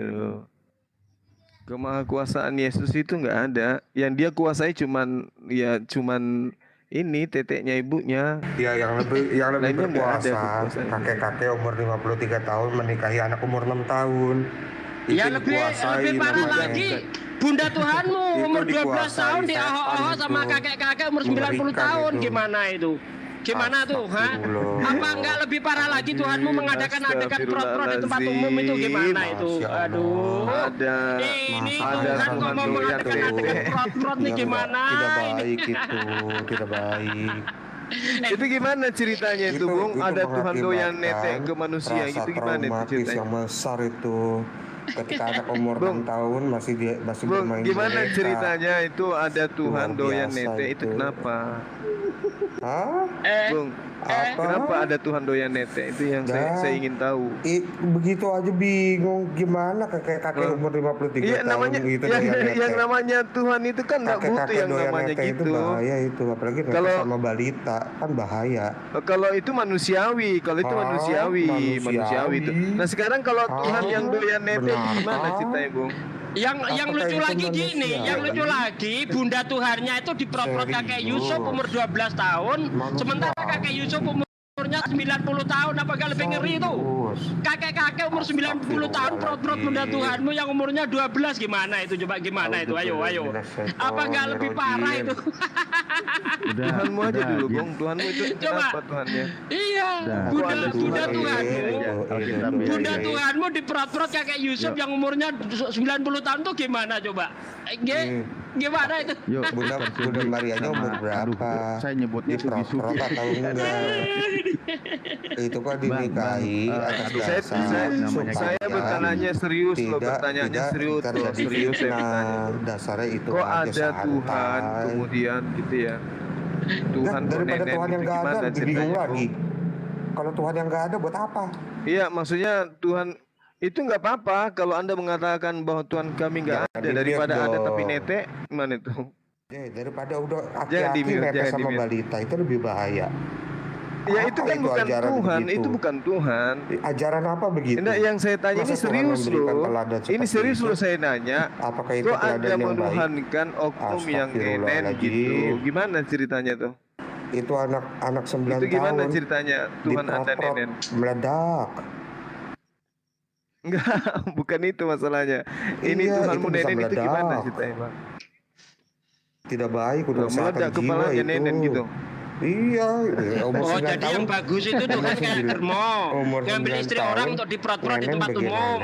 Sebagaimana Ayo, yang tertulis di dalam 2 meledak. Samuel 12 ayat 11 12 itu, aku akan mengambil istri-istrimu di depan matamu dan memberikan kepada orang lain, orang itu akan Oh, iya? prot-prot di siang hari. Kalau Ya, yang sebab kau prot-prot melakukan itu secara kakek-kakek tersembunyi, tapi yang aku sudah akan melakukan hal itu mengendur, secara terang-terangan yang gitu. sudah mengendur, Itu itu baik bunyinya itu. Tuhan kayak prot-prot. Germo, coba 2 Samuel Itu, 12 ayat 11 12. iya. Beginilah firman Tuhan, bahwasanya malapetaka Masa- akan kutimpakan ke atasmu yang datang dari kaum keluargamu sendiri. Sudah, Aku kakekku. akan mengambil istri-istrimu Sudah, di depan kakekku. matamu dan memberikan kepada orang lain. Orang itu akan Sudahlah. bersetubuh dengan Sudah istri-istrimu bergetar di suaramu siang itu. hari. Sebab engkau melakukan secara tersembunyi, tapi aku akan melakukan hal itu secara terang-terangan di bergetar depan suaramu seluruh itu, kakek. Israel. Ini Tuhan Pak Germo, bos. Kok mau Jangan mengadakan emosi, seks di tempat ingat umum ini? Gimana ini umur. Tuhanmu ini? Nanti Hah? kena tensi Gimana kamu. Tuhanmu itu? Coba Astagfirullah. baca itu baik-baik. Astagfirullahaladzim, ini Tuhan apa iblis sih? Kok mau Waduh. mengadakan seks di tempat umum nih? Gimana ceritanya itu? Oh ya, benarkah begitu? Oh ya iya, coba kamu baca kalau nggak percaya. Tidak Coba baca. mungkin, Ciripa. Baca baik-baik di Tidak dalam 2 mungkin Samuel begitu, Ciripa. 12 ayat 11 12. Kok Tuhan mau mengadakan adegan prot-prot gimana sih? Ini Hah? Tuhan apa iblis ini? Benarkah begitu? Ajaran prot-prot itu ajaran siapa Lah ya? iya, ya ajaran Tuhanmu lah. Ajaran prot-prot itu ajaran siapa? Ajaran Tuhanmu. Jelas-jelas Tuhanmu mau mengadakan adegan seks di tempat umum gimana sih? Itu jelas ayatnya itu. Lari kau. Gak ada yang berkualitas mereka ini ya. Nggak ada, mana ada yang berkualitas. Aku terus nanya lo itu. Kenapa dengan bagaimana ceritanya itu? Ada Tuhan nenen ke manusia gitu loh. Itu gimana ceritanya? Ada Tuhan nenen. Enggak, Tuhan kenapa nenen ke manusia gitu? Menurut saya, siapa aku ini kemarin Iya. tanpa ragi. Oh. Tuhan netek ke manusia itu gimana ceritanya, Bung? Tuhan menyusui gitu? Iya. Yesus ketika lahir menjadi manusia biasa cuma. Suaranya Nah, Bung. justru itu yang saya tanya. Suaranya jangan Justru itu saya dekat-dekat tanya, itu, kenapa jangan dia ditelan harus dong mic-nya jadi dong. netek? Iya, kenapa dengan kalian? Masalah apa dengan kalian? Ya heran ada Tuhan netek ke manusia. Itu loh. Itu kenapa bisa kayak gitu? Kamu akan heran karena Kenapa nggak dituhankan aja yang menciptakan dia gitu? Kenapa harus yang kenapa yang kayak gitu yang dituhankan? kamu tidak tahu cuma. Iya, justru itu makanya saya tanya. Maksud saya gini loh, kalau Adam itu kan dicipta langsung lengkap dengan jenggotnya, kumisnya gitu. Loh, kenapa harus jadi bayi dulu? Harus rasakan tetek perawan dulu? Kenapa? Sekarang begini, kalau memang kamu tidak mempercayai Yesus dan menyangkal Yesus, nggak apa-apa cuma. Bukan masalahnya nggak percaya, masalahnya ajaranmu itu diajarkan dengan cara-cara yang tidak baik terhadap orang yang sudah beragama. Kamu nggak dia itu di lorong-lorong orang menjajakan Tuhanmu gitu. Bagi iblis cuma. Tetapi orang-orang yang mengenal dia pasti akan baik cuma. Emang kamu mengenal dia? Karena kamu tidak mengenal dia cuma. Kalau kamu mengenal dia, apanya yang kamu kenal? Wajahnya. Apanya yang kamu kenal? Kalau memang seperti itu cuma. Sekarang katakan dengan saya. Kutuki saja coba. Kalau kamu memang berani. Jangan dikutukin karena dia selalu sudah terkutuk, kasihan. Sudah cukup kalian mengutuki dia, ngapain ku aja saya ngutukin? Ada-ada aja. Malam hari ini. Udah cukup dia terkutuk di atas tiang salib oleh kalian, ngapain saya aja kau ngutuk dia? Kasihan loh dia itu. Justru karena saya kasihan sama dia ini, saya bertanya, kenapa dia harus kayak gitu untuk jadi Tuhan, kok ribet kali gitu loh. Dia tinggal cukup menampakkan dirinya di awan-awan teriak, akulah Tuhan. Bukan menyatakan dirinya sebagai Allah. Oh, tapi dia merendahkan dirinya. Oh, merendahkan Walaupun dia dirinya. ngaku sebagai Allah, Oh. tapi dia Oh, merendahkan dirinya menjadi manusia untuk menebus dosa kalian bagi kalian. Oh, dosa kalian. Emang apa dosa saya? Emang apa dosa saya? Itu terserah dirimu cuma. Oh, gitu. Jadi dia nete itu untuk menghapus dosa manusia. Berhentilah kamu untuk menyangkal Yesus cuma. Oh, jualan obat. Saya tidak jualan obat. Jualan Saya hanya obat. memberitahu Jualan obat. Sekarang saya tanya, kalau dia hanya ingin menebus dosa manusia, kenapa dia harus nenen? Memang karena Karena diatur sebagai manusia. iya, kenapa dia harus menjadi manusia? Kenapa? Karena menebus dosa-dosa kalian. Bukankah dia pernah mengajarkan menebus dosa itu dengan cukup bakar tai sapi? Atau dia iseng-iseng aja mau rasakan tetek perawan gitu? Coba kau baca itu kitabnya orang Yahudi. Tuhan menghapuskan dosa dengan bakar teh sapi, dosa mereka udah dihapuskan. Kenapa dia harus muncul di muka bumi, pecahkan perawan manusia untuk keluar ke bumi, habis itu teteknya diisap-isap kayak gitu? Kalau manusia wajar, ini Tuhan loh. Waktunya cuma kamu akan datang. Memang dia akan datang menghakimi kamu. Dia akan mengatakan begini, kau sudah tahu saya nete, kenapa kau anggap saya Tuhan, tuyul? Kan gitu nantinya kau yang akan dihakimi. Yohanes 12 nomor 48. Perkataanku yang akan menjadi hakim bagi mereka. Nah, kau akan ditanyai, kau sudah tahu aku nete, kenapa kau tuhankan aku? Kenapa yang dia Bapak yang mana ini? Cuma aku peringatkan kamu sekali lagi. Jangan Apa kamu tuh? Jangan kau terus tolak Yesus. Kamu menolak Yesus. Apa tuh? Tolak Yesus, tolak angin. Saya menghujat apa? Saya menghujat apa? Justru kau yang menghujat. Manusia bayi kok sehat-sehat walafiat netek sama ibunya dituhankan. Yang ngajarin sopo? Orang Kristen tidak pernah menurunkan Yesus cuma. Yesus adalah Tuhan sendiri. Enggak. Apa? Kenapa rupanya dengan kamu? Lu kenapa rupanya dengan kamu? Kamu yang ada apa rupanya denganmu? Anak bayinya orang kok dituhankan. Maria aja nggak menuhankan anaknya. Emang sudah izin sama emaknya? Kamu udah izin sama emaknya untuk menuhankan anaknya? Aku berkata kepadamu cuma. Gereja kali, di gereja kau bisa berpujangga kayak gitu. Di gereja kau boleh berpujangga kayak gitu. Kalau ada yang datang pengakuan dosa, amplop. Kalau ada amplop bisa kau bahasa kayak gitu. Di sini bukan tempatnya. Kalau ada perpuluhan bolehlah kau kayak gitu. Sama saya Sok-sokan kenal Roh Kudus, padahal para murid aja nggak kenal Roh Kudus. Coba kamu buka di dalam Kisah Para Rasul 19 ayat 2 itu. Apakah kamu sudah menerima Roh Kudus ketika kamu percaya? Mereka menjawab belum. Bahkan kami tidak pernah dengar ada Roh Kudus. Ini sok-sokan kenal Roh Kudus. Roh Kudus pun diambil dari Al-Quran istilahnya kan. Sudah seperti ular. Loh, jaga baik-baik. Bukannya kalian yang diperintahkan seperti ular? Di dalam Matius 10 ayat 16, lihat aku mengutus kamu seperti domba di tengah kawanan serigala.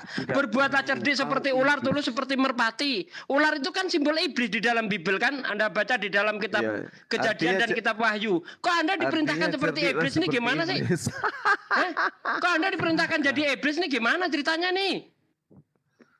Silakan saja Sugi. Loh, silakan saja apanya? Kan jelas-jelas Anda tadi mengatakan kami ular, justru Anda yang diperintahkan untuk jadi ular. Tuh, Matius 10 ayat 16. Jadi kalau ngomong itu pakai data kayak saya bisa enggak kamu? Gimana perintahnya seperti manusia? Ya ampun, enggak pernah baca, makanya Alkitab itu jangan cuma dikempit diketek doang. Kamu kalau dibaca mau dengan baik. Mau lembut-lembutkan suaramu begini, di sini kau nggak akan dapat perpuluhan. Jangan kau samakan di tempatmu. Itu kan jelas tuh. Di dalam Matius 10 ayat 16, lihat aku mengutus kamu seperti domba di tengah kawanan serigala, berbuatlah cerdik seperti ular, tulus seperti merpati. Kok kalian diperintahkan seperti iblis sih? Ini heran saya ini, padahal ular itu simbol iblis loh. Ayo, mau nyanggah apa kamu? Ayo. Sugi. Alah, cuma kayak gitu doang. Siapkan perpuluhan Ahi Sugi. Kayaknya lemas dia. Sugi. Hebat kamu Sugi. Kasih perpuluhan. Saya hebat, bahkan lebih hebat dari Tuhan. Kok gimana sih? Pernah bisa berkata lagi nantinya. Aku saran ke kalian. Jangan kau hujat terus. Yang hujat ya siapa? Orang saya ngomong berdasarkan fakta kok, berdasarkan dalil kok dibilang menghujat. Hujatnya di mana? Coba. Jadi kalau dia memfitnah kakek-kakek katanya menggauli anak kecil itu bukan fitnah. Giliran fakta ditanya ke dia untuk supaya otaknya terangsang berfungsi, Tuhannya datang isap tetek manusia, dia nggak peduli gitu loh. Dibilang kita menghujat. Nah ini Islam Pak Kristen nih, naik lagi nih. Assalamualaikum. Waalaikumsalam warahmatullahi wabarakatuh. Iya. Salam kenal, akhi. Saya Islam. Waalaikumsalam. Ya, salam kenal kembali, akhi. Ya. Iya. Suka yang ini Mas, yang tetek kiri apa yang kanan Mas? Aduh. Gini ya, akhi ya. Kayaknya perbincangannya terlalu vulgar ya. Mohon maaf nih, apaan banget ya. Saya kan orangnya awam banget ya. Maksudnya buat saya itu kayaknya perbincangan kayak gini tuh ya maksudnya kayak Akhi Sugi tadi gitu ya. Bilang apa?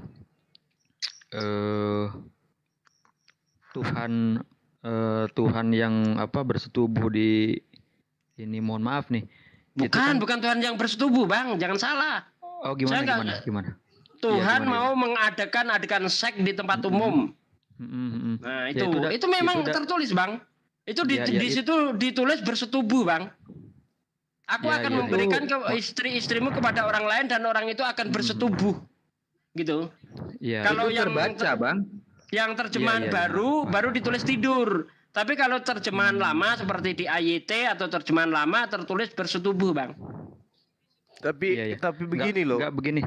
Mohon maaf, ini saya boleh dilanjutin dulu nggak? Biar bisa ditangkap gitu maksud saya itu. Iya, silakan. Ya, mohon maaf nih ya. Kayak misalkan kayak tadi pernyataan dari Bang Zuma ya bahwa Yesus netek di, mohon maaf nih ya bahasanya agak ini. Ya memang itu tulisannya seperti itu, Bang. Iya, sebentar. Yesus netek di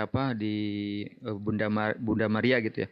Nah, kalau kita setahu saya gitu ya, seperti Maryam gitu ya, Siti Maryam itu kan orang yang mulia ya, mulia dalam pandangan Islam pun mulia gitu. Jadi kayaknya kurang enak gitu didengar gitu. Maksudnya walaupun itu berdasarkan perspektif dari Kristen gitu, maksudnya ada dalam kitab Kristen gitu, tapi saya sebagai Muslim gitu mendengarnya tuh kayak risih gitu, Bang. Misalkan kayak tadi ya memang itu kita mereka. Ya memang begitu, Bang. Kalau kita nanti ngerubah ayat malah itu yang salah, Bang.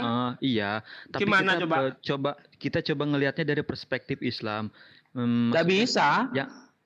Kita mereka dilihat dari perspektif Islam nggak bisa, Bang. Nggak bisa, jangan dicampur-campur. Kita harus suarakan aja apa yang tertulis di situ gitu, Bang. Iya, makanya gara-gara kita menyuarakan terus itu banyak yang mualaf, Bang. Iya. Mohon maaf nih, apa itu nggak termasuk maksudnya menghina misalkan kayak Nabi Isa kan kita begitu muliakan kan. Tidak, Bang. Nabi, gitu. Tidak. Ya? Jadi kita kan konteksnya gitu loh ya. Konteksnya itu apa yang tertulis di Bible. Dalam hati kita nggak ada penghinaan terhadap Nabi Isa, enggak. Kita membicarakan apa yang tertulis di situ gitu, Bang. Justru kalau kita merubah ini yang nyalai aturan bisa kena delik kan nanti kita. Kalau di situ dikatakan berbahagialah ibu yang teteknya kau isap, ya memang terus begitu, masa kita rubah-rubah, ya nggak boleh lah. Tapi itu tidak berdasarkan pandangan Islam ya, maksudnya? Bukan dari sisi Islam ya, bukan. Tulisannya memang seperti itu. Gitu, Bang. Iya. Itu baru tahu sebagian Anda kalau buka ISI itu belum lagi nanti jamaah-jamaah itu ada. Orang yang pecah buah pelernya, belum lagi ke sana nanti, waduh semakin kacau nih, Bang. Itu tertulis seperti itu. Orang yang pecah buah pelernya, misalnya gitu kan. Belum lagi terjemahan 1928 gitu. Parah itu. Cuman kita nggak mau. Ini apa, Kak? Oh gini, Bang. Kang Ingkus. Maaf nih. Kang Oh iya. Gus, maaf Iya, iya. sebentar ya. Oh Ya, iya, iya, iya. Contoh Boleh, silakan. kalau kita bawa masing-masing ayat, ketika kita mengatakan Nabi Isa alaihissalam wa ma qataluhu wa ma salabuhu, Nabi Isa itu tidak dibunuh dan tidak disalib, itu malah dikatakan kita sedang menghina, Bang. Gimana coba, Kang? Gitu. Bahwa dia itu harus dibunuh, disalib, harus ditumbak perutnya. Kalau nggak gitu, kita mengatakan tidak disalib dan tidak dibunuh, malah kita sedang menghinakan kan? Oh gitu, termasuk pelecehan mungkin ya? Ya. Iya, katanya merubah gini, kita itu. Gini Bang Juma, mohon maaf nih. Kita kan ya Al-Qur'an gitu. Untuk maksudnya kita untuk mengerti Al-Qur'an itu kan nggak bisa dengan teks aja ya. Misalkan kita baca Al-Qur'an, teksnya seperti ini, kemudian tidak serta-merta bahwa yang arti atau maknanya itu sesuai dengan teks. Kadang kita harus perlu tafsir, perlu keterangan dari ulama kan untuk menerjemahkannya. Nah, bagaimana dengan kita misalkan memahami membaca Bible atau membaca Alkitab, kemudian ternyata kita memahaminya itu seperti kita memahami Al-Qur'an membaca teks gitu. Bisa nggak seperti itu? Justru gini Bang, kalau menurut orang Kristen sendiri ya, ini sering terjadi perdebatan ya. Menurut orang Kristen sendiri, Bible itu nggak boleh ditafsir. Nggak boleh ditafsir. Iya. Oh, iya. Nggak boleh ditafsir. Saya dimarahi mereka untuk membahas Bible kalau menggunakan akal dan logika. Nggak boleh Bang. Nggak boleh saya pakai akal dan logika. Marah mereka. Tapi mohon maaf nih Pak, Bang Juma ya sama Akhi Sugi nih. Tadi juga saya sempat masuk ke roomnya mereka, sempat saya bertanya gitu ya. Maksudnya ya saya bertanya view aja gitu, pengen mendapat konfirmasi langsung dari mereka. Misalkan kayak saya bertanya ke mereka gitu, bahwa bener nggak Nabi Muhammad itu tidak diakui oleh umat Kristen gitu. Dan mereka mengatakan ya bagaimana kita mau mengakui karena mereka itu beranggapan bahwa Nabi Muhammad itu tidak ada nubuahnya gitu, tidak ada nubuahnya dari kitab mereka, maksudnya tidak ada nubuahnya. Nah terus mau dijelaskan sama dia, dipaparkan kan semuanya sampai detail lah gitu kan. Nah terus saya tanya lagi ke mereka, babi itu haram nggak di agama Kristen gitu kan? Nah maksudnya haram itu apakah sekedar dilarang atau nggak boleh aja atau gimana? Kalau di agama Islam kan diharam. Haram itu kan berarti nggak boleh, jangankan dimakan, didekati aja nggak boleh gitu. Nah mereka bilang babi itu kalau di agama Kristen boleh, tidak dilarang gitu. Nah itu bener apa enggak itu? Anda sedang ditipu gitu. Bang. Anda sedang ditipu karena ya di dalam kitab orang Kristen ya, kalau saya udah bicara kitab orang Kristen itu ya dari Kejadian sampai Wahyu ya. Di dalam kitab Kejadian orang Kristen di dalam Imamat 11 ayat 6 ayat 7 jelas sekali di situ ya. Tetapi babi ya sekarang jadi babi hutan, dulu cuma babi gitu aja, sekarang ditambah hutan itu. Artinya bahwa babi kota boleh dimakan, babi hutan yang haram kan begitu. Demikian juga babi karena kukunya belah dan tidak memamah biak, maka dagingnya itu haram bagimu dan dagingnya pun jangan kamu sentuh, itu najis bagimu gitu ya. Nah sebenarnya mereka tuh dilarang makan babi, itu dilarang, tapi karena mereka ini manusia rakus ya, ingin makan babi, jadi dia itu cari-cari ayat untuk menghalalkan babi, sehingga ayat-ayat yang tidak ada sangkut pautnya dengan halal haram dijadikan dasar babi halal. Contohnya ketika Yesus dan para muridnya ya, ketika para murid Yesus itu makan dengan tidak cuci tangan gitu kan, itu kan ditegur oleh orang-orang Farisi itu. Lihat murid-muridmu makan dengan tangan najis kan begitu. Apa jawab Yesus? Bukan setiap yang masuk ke mulut itu yang najis, tetapi yang dibuang yang keluar dan yang dibuang ke jamban itulah yang menajiskan. Nah ini dijadikan alasan betul, babi itu halal, padahal itu berbicara tentang cuci tangan. Nah saya sering tanya kepada orang Kristen, kalau begitu, kalau alasannya setiap yang masuk ke mulut itu tidak najis, maka nenekmu pun bisa kau makan. Ya kan, yang penting bisa masuk ke mulut kan. Nenekmu pun bisa kau makan. Begitu saya bilang begitu. Segala sesuatu halal bagiku itu. Nah, kalau begitu, kemudian mereka menjawab, nenek kan bukan makanan. Lah babi kan juga bukan makanan, jelas kan? Tertulis di dalam Imamat 11 itu, jangan kau makan. Katanya kan, lah ini dimakan dah. Nenek pun bisa dimakan kalau alasannya setiap yang masuk ke mulut itu tidak najis. Kecoa, cacing, coro. Herdi juga boleh akui dimakan. loh itu. Herdi akui loh, sekiranya ndak dilarang di negara ini makan manusia, dia makan manusia loh, kata Herdi. Iya. Yang penting kapal selam pun bisa dimakan tuh sama dia. Ya, Bang Engkus gantian ya sama yang lain ya. Ini ada yang mau juga. Ya, terima kasih ya. Assalamualaikum. Iya, Bang. Waalaikumsalam warahmatullahi wabarakatuh. Waalaikumsalam warahmatullahi taala wabarakatuh. Pak Ustadz tes baca ayat kursi, ngapain dites? Kita inilah bahayanya kristolog ya kan. Orang melihat sisi kita itu di hari ini aja. Nggak lihat kita puluhan tahun yang lalu. Dari 2009 kita sudah bertarung dengan para oten itu. Tiba-tiba datang, kamu salah. Aduh, jangan begitu katanya. Halo Mas Dharma, ada yang mau disampaikan? Saya salam damai aja ya. Iya Bang, Islam Kristen Bang? Kristen, tapi saya salam damai. Oh iya, udah nggak apa-apa. Iya, gak mau berdebat saya. Iya, nggak apa-apa Bang. Terus mau apa Bang? Mau joget? Saya sih mau tanya kelebihan Islam dibandingkan agama lain itu apa ya Pak ya? Lanjut Bang Zuma. Ya, kelebihan Islam itu. Kelebihan Islam dari agama lain itu Pak. Islam itu di ajarannya jelas mengajarkan kepada keselamatan. Sedangkan yang lain tidak. Itu aja, simple, sederhana. Coba Anda logikakan. Itu aja. Iya. Ya, kalau itu kalau saya Pak ya, Islam itu agama yang paling realistis. Tidak ada agama serealistis Islam. Contoh mengenai keselamatan. Siapa yang berbuat, dia bertanggung jawab. Itu di Islam. Di Kristen, oh enggak. Dia berbuat, Yesus yang jadi tumbal. Realistisnya di mana? Itulah aku bilang ajaran keselamatannya. Kalau di Islam itu pakai timbangan tuh ya. Kalau masalah dosa pahala gitu ya Pak Ustadz ya. Keselamatannya. Iya, di Bible juga begitu Pak.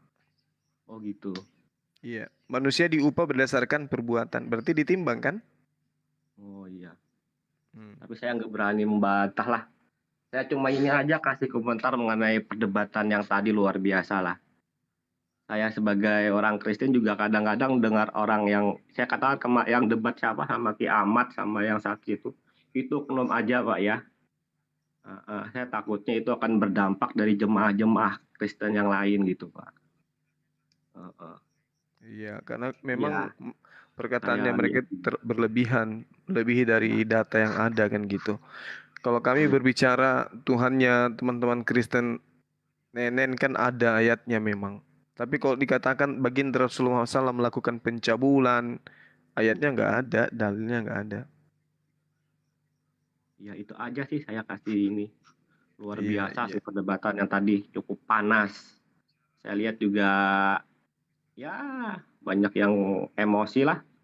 Oh enggak emosi Pak. Saya nggak ada emosi loh, jangan salah. Nggak ada emosi itu. Ketika sama Herdi itu nggak ada emosi, saya biasa aja itu. Mungkin Bapak Sugi mungkin nggak emosi, tapi jemaahnya nanti yang emosi dengar kayak gitu. Apalagi kalau ada rekan-rekan Muslim ketemu orang Kristen pasti aja kalau perdebatan kayak gini. Dampaknya nggak ada lagi salam damai, salam toleransi. Pasti saling ya kayak gini lah nantinya. Ya itu aja sih saya menyapa. Oke Pak Dharma, terima kasih. Terima kasih ya. Yuk sama-sama Pak.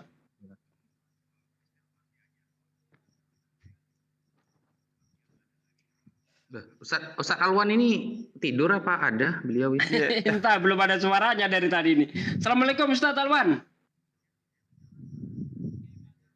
Salah tekan ini kayaknya dia tidur salah tekan HP.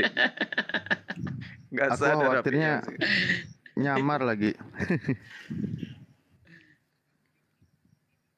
Main latu-latu Ustaz Alwan ya. Assalamualaikum. Waalaikumsalam. Bang Egi Islam Kristen, Bang? Islam, cuman Oh, tadi Islam. mau naiknya cuman mau bilang meledak gitu. Melepuh. Paling seneng kalau saya udah bahas ayat prot-prot ini, waduh parah ini di sini. Itu bukan penghujatan loh, itu benar tertulis seperti itu loh. Dan sudah kita diskusikan, nggak ada yang bisa bantah itu. Bahkan ada yang bilang kalau Tuhan mau seperti itu mau apa katanya, kan gila. Ya udah Bang gitu aja. Oh ya.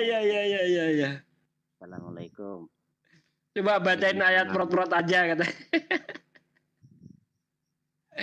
Itu yang saya bawa pertama kali itu, waduh, Kristen itu terguncang semua itu. Assalamualaikum warahmatullahi wabarakatuh. Sahabat-sahabat dimanapun sahabat berada, bagaimana keadaannya? Sehat walafiat? Alhamdulillah sehat walafiat. Nah sekarang apakah masih mau dilanjut atau kita tutup sesi kali ini?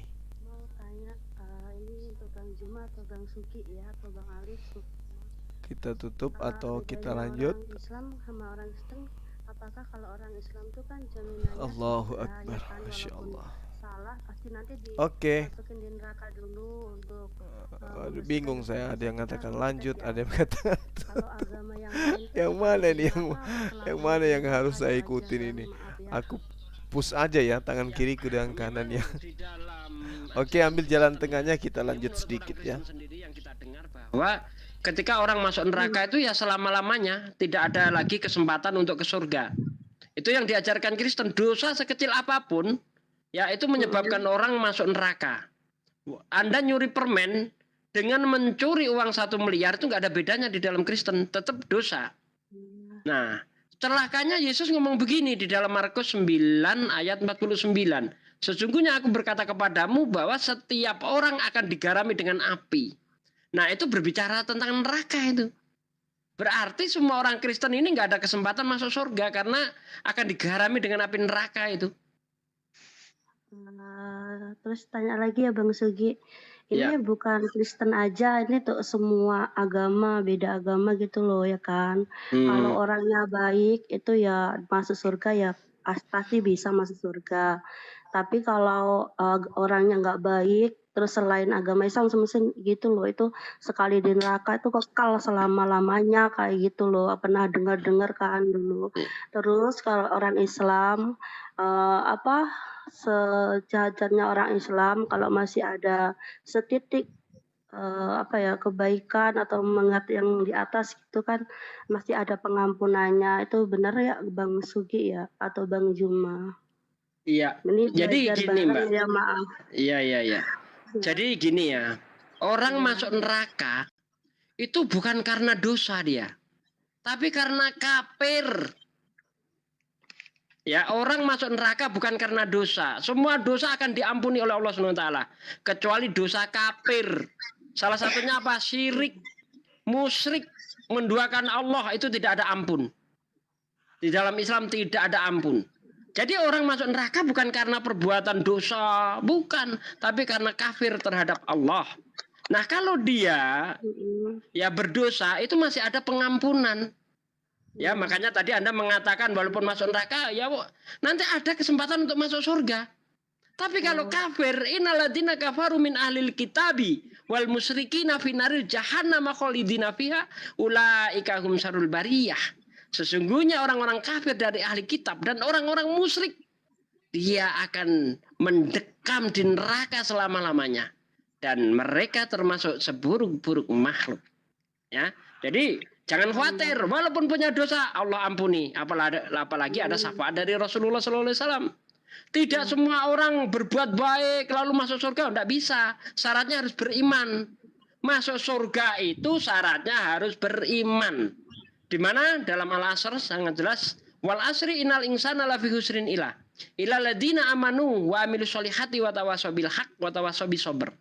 Ya, demi masa sesungguhnya sebagian besar manusia itu dalam keadaan merugi kecuali dia yang beriman, beramal soleh, terus saling menasihati dalam kebenaran dan sabar. Jadi syarat utama harus beriman. Man mata wa huwa ya'lamu annahu la ilaha illallah dakhalal jannah.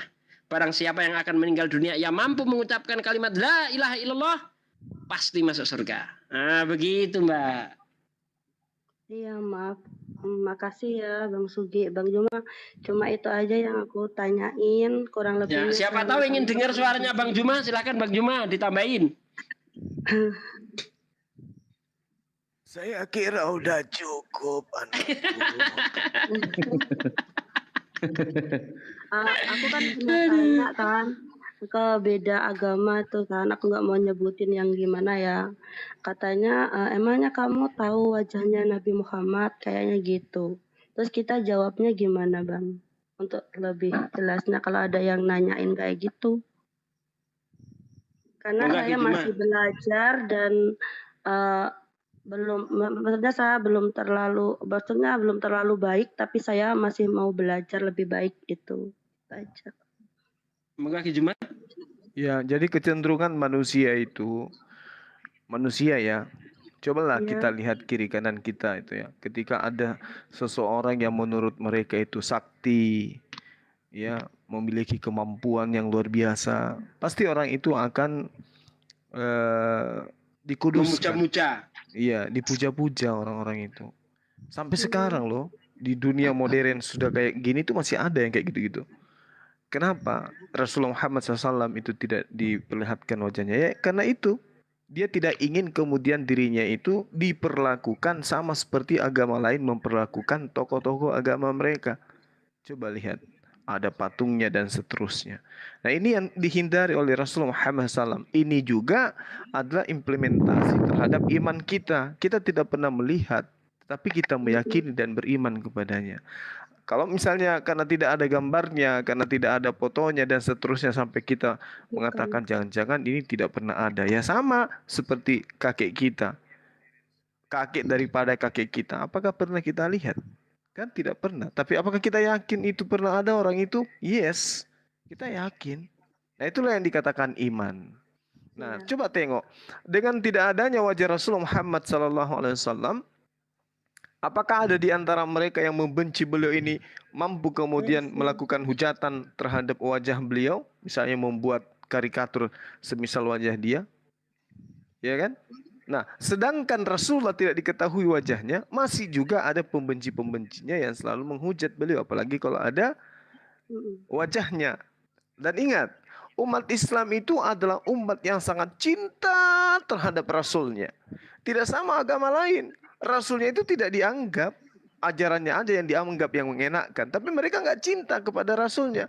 Kalau kita baginda Rasulullah Muhammad SAW, ada gambarnya, ada fotonya, bisa dilihat lalu kemudian dinistakan oleh agama lain, umat yang sangat cinta kepada beliau ini akan serta-merta melakukan tindakan-tindakan yang pasti tidak bisa kita katakan bahwa apakah itu terukur atau tidak.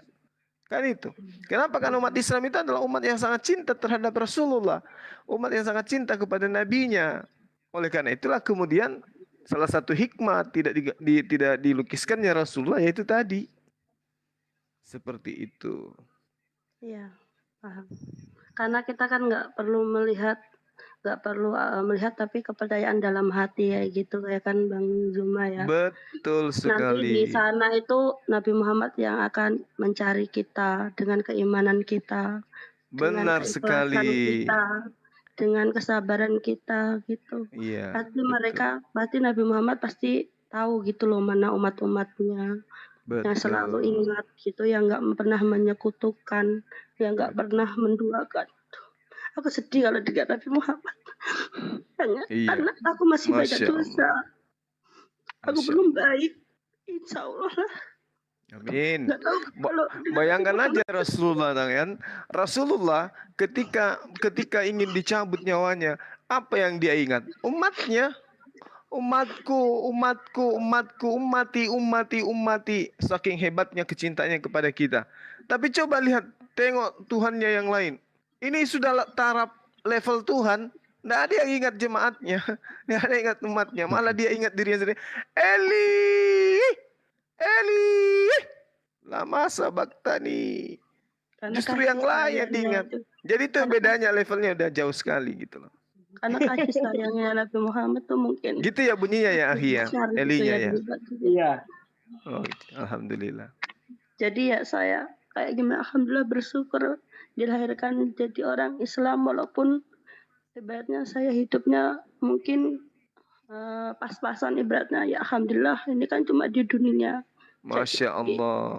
Jadi ya walaupun terlahir nggak kaya gitu, tapi ya alhamdulillah bisa Baik. Islam, itu aja sih. Ini patut Masalah surga dicontoh ini. neraka, masalah surga neraka saya nggak memikirkan, yang penting saya nggak menyekutukan Tuhan dan saya Mantap. Nah, ini patut dicontoh ini. Karena kan kalau orang meninggal tuh cuma sedepo aja ibaratnya ya, cuma semak gitu loh, apa yang mau kita banggakan. Ya saya masih banyak dosa, masih banyak belajar, saya nggak sempurna, tapi saya tidak pernah mau menyekutukan, gitu aja sih. Untuk yang selain beda agama, selain Islam, coba dipelajarin dulu, jangan lihat dari kulit luarnya, tapi didalami gitu aja. Untuk yang lain itu aja ya, Bang Suma, Bang Sugi, maaf kalau ada kata salah dari saya. Ini ya pertanyaan yang mengganjal dari saya. Itu aja sih, saya mau izin turun ya Bang. Iya. Assalamualaikum. Jadi Waalaikumsalam warahmatullahi wabarakatuh. Jadi Rasulullah Muhammad sallallahu alaihi wasallam itu kelak mengenal umatnya dari wajahnya yang berseri-seri karena air wudu. Makanya sahabat-sahabat semua perbanyak wudu. Nanti itu di akhirat ada yang mukanya suram, kelam, gelap, ya.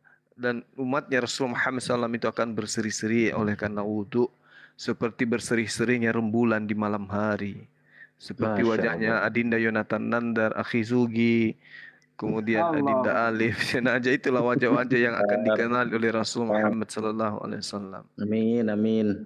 Masya Allah. Amin, amin ya Allah ya Rabbal Alamin. Wajah host juga Gurunda belum disebut. Amin. Iya, makanya nggak usah pakai pemutih muka ya kan, cukup wudu aja, pasti akan bersinar. Gitu. Nggak usah dipakai lem Korea di muka, nggak usah. Assalamualaikum. Kalau pakai aplikasi boleh ya? Aplikasi boleh sekali-sekali kalau mau dibilang kaget. Waalaikumsalam warahmatullahi wabarakatuh, Syekh. Masya Allah, ini guru saya ini. Allahu Akbar. Abang, Saya guru nggak saya, pernah Bang. dikasih PR lagi, gimana ceritanya? Alhamdulillah Bang, saya maksudnya bisa kenal Bang Juma ya, walaupun di TikTok juga gitu. Allahu Akbar, ternyata masih ada saudara kita di sini. Iya, sorry. Iya, Ini silakan. Bang, saya pernah ditarik ke room Kristen ya. Saya awalnya kan nggak tahu ya ini tuh apa gitu kan, main TikTok-TikTokan tuh maksudnya ngobrol-ngobrol apa. Dia malah nyuruh saya apa sih, pilih Tuhan tuh yang jelas kata dia. Tapi saya alhamdulillah ya diberikan pemahaman lah untuk Islam ya. Gini Bang, cara jawabnya gini Bang. Kalau memang Tuhannya Kristen itu jelas, kenapa sudah 2000 tahun kalian masih cakar-cakaran masalah Tuhan? Terus jelasnya di mana? Nah, gitu aja. Iya. Kalau saya sih lebih ke ininya ya, kata saya kalau Tuhan Yesus kan manusia. Ini kalau saya sih waktu belum tahu ini ya, apa sih adu argumen ini ya. Jadi saya berargumen sendiri, kata saya kan Tuhan Yesus kan manusia, saya gituin kan. Kenapa disembah? Nah kalau itu Allah tidak nyata kata dia gitu kan. Allah itu tidak nyata kata saya. Ya justru itu Allah itu tidak ada bandingannya, saya gituin. Mantap. Kalau ada bandingannya mungkin disamain dengan hewan, dengan binatang, atau dengan apa seperti Yesus, saya gituin. Terus saya jadi di apa ya mereka. Tapi alhamdulillah setelah ada room Islam ini, saya jadi paham gitu masalah Bible, tentang Bible gitu. Jadi karena kan di kehidupan sehari-hari saya juga banyak ya Kristen yang suka ngajakin debat gitu. Apalagi sudah menghina Nabi Muhammad, itu udah mau berantem aja saya Bang gitu. Oh, kalau di depan saya dia berani menghina Nabi Muhammad, saya jamin kepalanya lepas Bang. Itu dia Bang, karena kita di Indonesia ya ada hukum. Enggak apa-apa, saya nggak peduli hukum. Kalau berani menghina di depan saya, hadap-hadapan berani menghina Rasulullah, kepalanya lepas. Saya jamin. Ya. Mungkin ya saya juga mau ngelakuin hal yang serupa lah seperti Ustadz Sugi gitu ya. Tapi saya masih bisa meredamnya gitu Ustadz. Alhamdulillah gitu. Tapi nggak ada yang berani menghina di depan saya kok. Kalau saya nggak sampai sesadis itu, akhi. Sampai lepas kepala nggak. Saya cuman tarik bibirnya pakai tangan kiri, bibir kanan dengan kanan terus kutarik sampai sobek ke kuping gitu. Itu aja sih kalau saya. Jadi dia nggak bisa lagi menghina kalau mulutnya sudah robek sampai kuping kan. Ini Pak Ustadz nih sama Junjuman. Jadi asal usul Kristen itu tuh dari mana sih ya? Gitu. Ah, ini yang pakarnya ini Adinda Jonathan ini pakarnya. Ayo More. Saudara yang kekasih, Gus Yonatan. Ya, saudara kekasih di dalam nama Tuhan Allah Subhanahu wa taala. Yang dipilah. Pilih dan meledak. Pakai mode senyum tapi ya. Ya, silakan Dinda. Itu sahabat kita serius nanya. Dari mana asal usulnya katanya Tuhan nete katanya. Ustadz aja deh. Itu pas untuk Ustadz ini. Saya baru gabung. Asal usul Kristen katanya dari mana? Asal usul Kristen itu dari Paulus, ya. Dari Paulus, Pak. Nah, ini baru Justru keluar kalau Yesus itu tidak pernah mengenal yang namanya Kristen. Ya iris kuping saya kalau Yesus mengenal Kristen. Justru Yesus itu mewasiatkan Islam. Di dalam Yohanes pasal 14 ayat ke-27. Ini ilmunya saya dapat dari abangku Juma ini, Ustadz Juma ini. Mulai boros. Iya, serius. Saya kan lihat cuma pas saya lihat di original teks, di original language-nya kok sama gitu ya. Shalom anni mash'ir lahem kata Yesus itu. Ini yang bikin pusing teman-teman Kristen ini yang bahasa-bahasa gini-gini. Yohanes 14 ayat berapa? Yohanes 14 ayat ke-27 itu Yesus mewasiatkan agama Islam. Aku Jadi tahu bahasa Arabnya ini. Benar. Shalom anni mash'ir lahem. Karena di Indonesia aja ya, maksudnya hanya di Indonesia aja nih yang kaya akan agama gitu kan, ada 5 agama mungkin ya, gitu. Karena kalau dari nenek saya, kakek saya gitu kan menjelaskan ya tidak ada Kristen gitu. Makanya saya ingin bertanya, ini Kristen tuh asal usulnya dari mana gitu? Karena kalau kita kan Sunda ya, maksudnya di zaman kejawen atau apa gitu kan. Jadi yang dibahas itu sebenarnya tuh tidak ada Kristen kalau menurut nenek kakek saya itu gitu. Nah, pengen tahu nih asal Kristen ini tuh dari mana gitu. Nih cakep nih kalau bahasa Arabnya nih.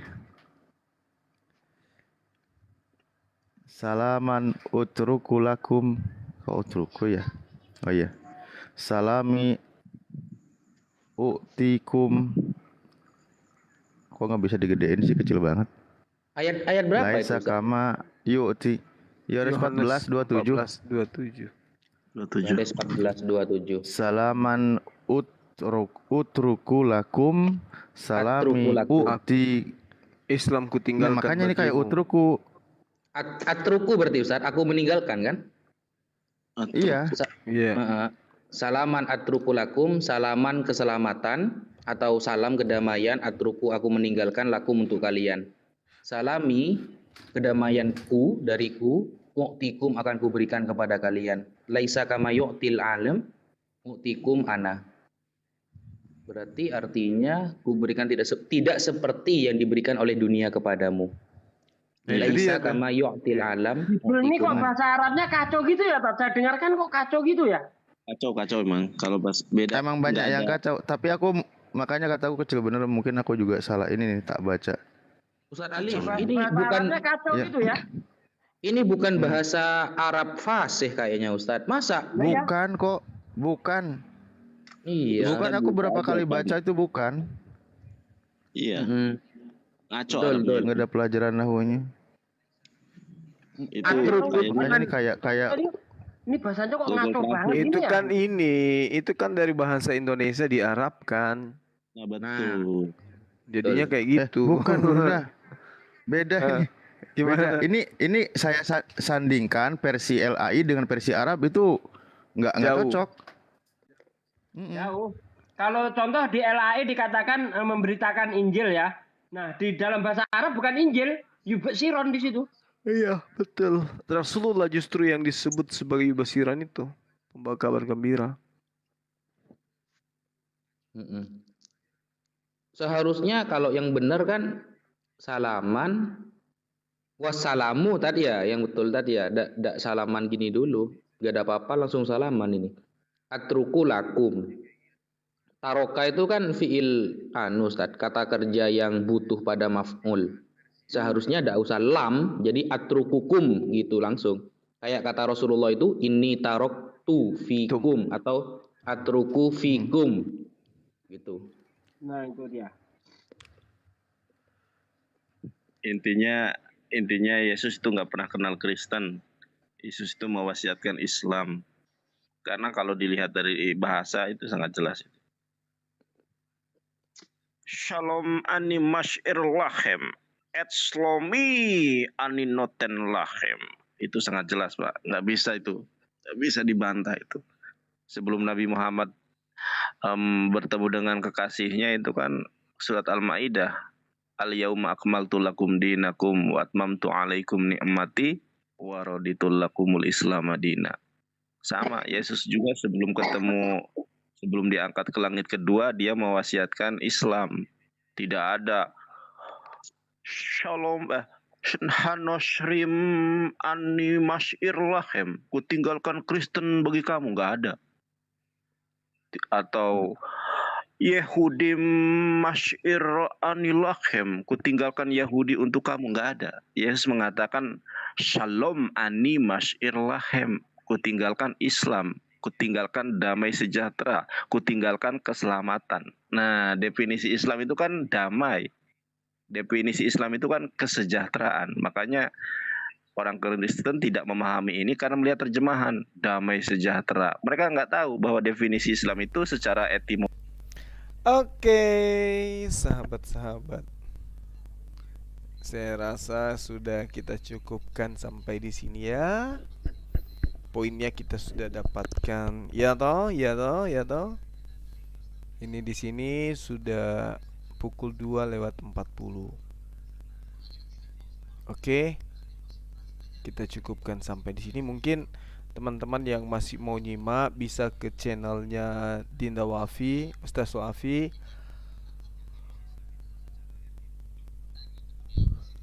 Atau ke Akhi Zugi gitu ya. Masa lanjut sampai pingsan berjamaah? Ada-ada aja. Janganlah kawan-kawan. Besok masih ada waktu. Besok masih mau kita berjuang gitu ya. Jadi cukup kita sampai di sini dulu untuk saat ini. Besok lagi kita jumpa. Oke. Yang pasti rapatkan barisan, saling nasihat menasihati, jaga anak-anak kita dari ronrongan bisikan-bisikan yang bisa menjauhkan mereka dari Islam.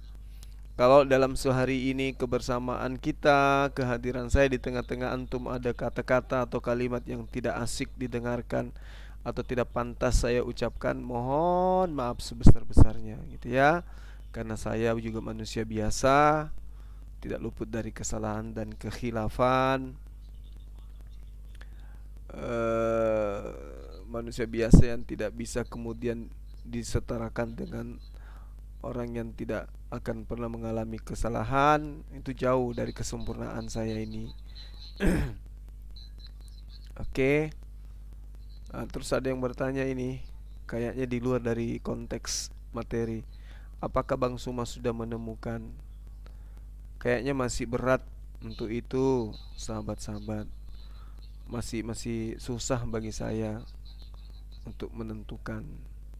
Biarlah dulu saya fokus menemani antum semua ya. Menemani Anda semua sambil membesarkan anak-anak. Anak-anak juga masih kecil. mereka belum ingin diganggu konsentrasinya belajar dengan bapaknya berpindah gitu ya. Oleh karena itu doakan saja kebaikan untuk kita semua. Memang berat, ini semua berat, bagi saya juga berat, bagi anak-anak juga berat. Jadi harus ada menjadi korban untuk sementara ini. Biarkanlah saya dulu yang mengalah gitu ya. Cukup antum semua sebagai sahabat-sahabat yang menghibur saya di setiap hari gitu. Tapi kalau untuk melangkah lebih jauh, saya rasa jangan dulu. Anak-anak masih butuh perhatian yang ekstra gitu ya.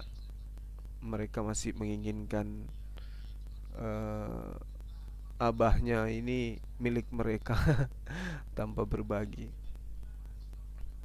Jadi kita tetap aja konsentrasi dulu dalam misi dakwah ini. Nantilah kita pikirkan itu ya kan. Kecuali kalau misalnya sudah ada yang memang betul-betul diizinkan oleh Allah, dalam arti kata petunjuk Allah itu sudah datang ya, mau tidak mau kan gitu. Saya sih ikhlas gitu.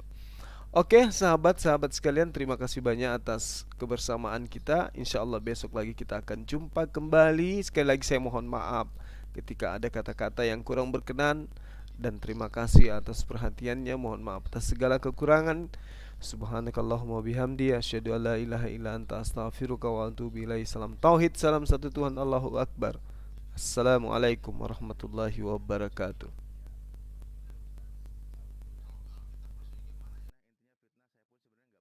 Ini dan kalau ke Alkitab maksudnya gimana ya, nggak bisa ngomong juga sih. Cuman kalau literatur sebenarnya, kalau baca sejarah ya, bagaimana ya, seperti mungkin bukan rahasia umum ya, apa itu yang Ribka itu usia 3 tahun.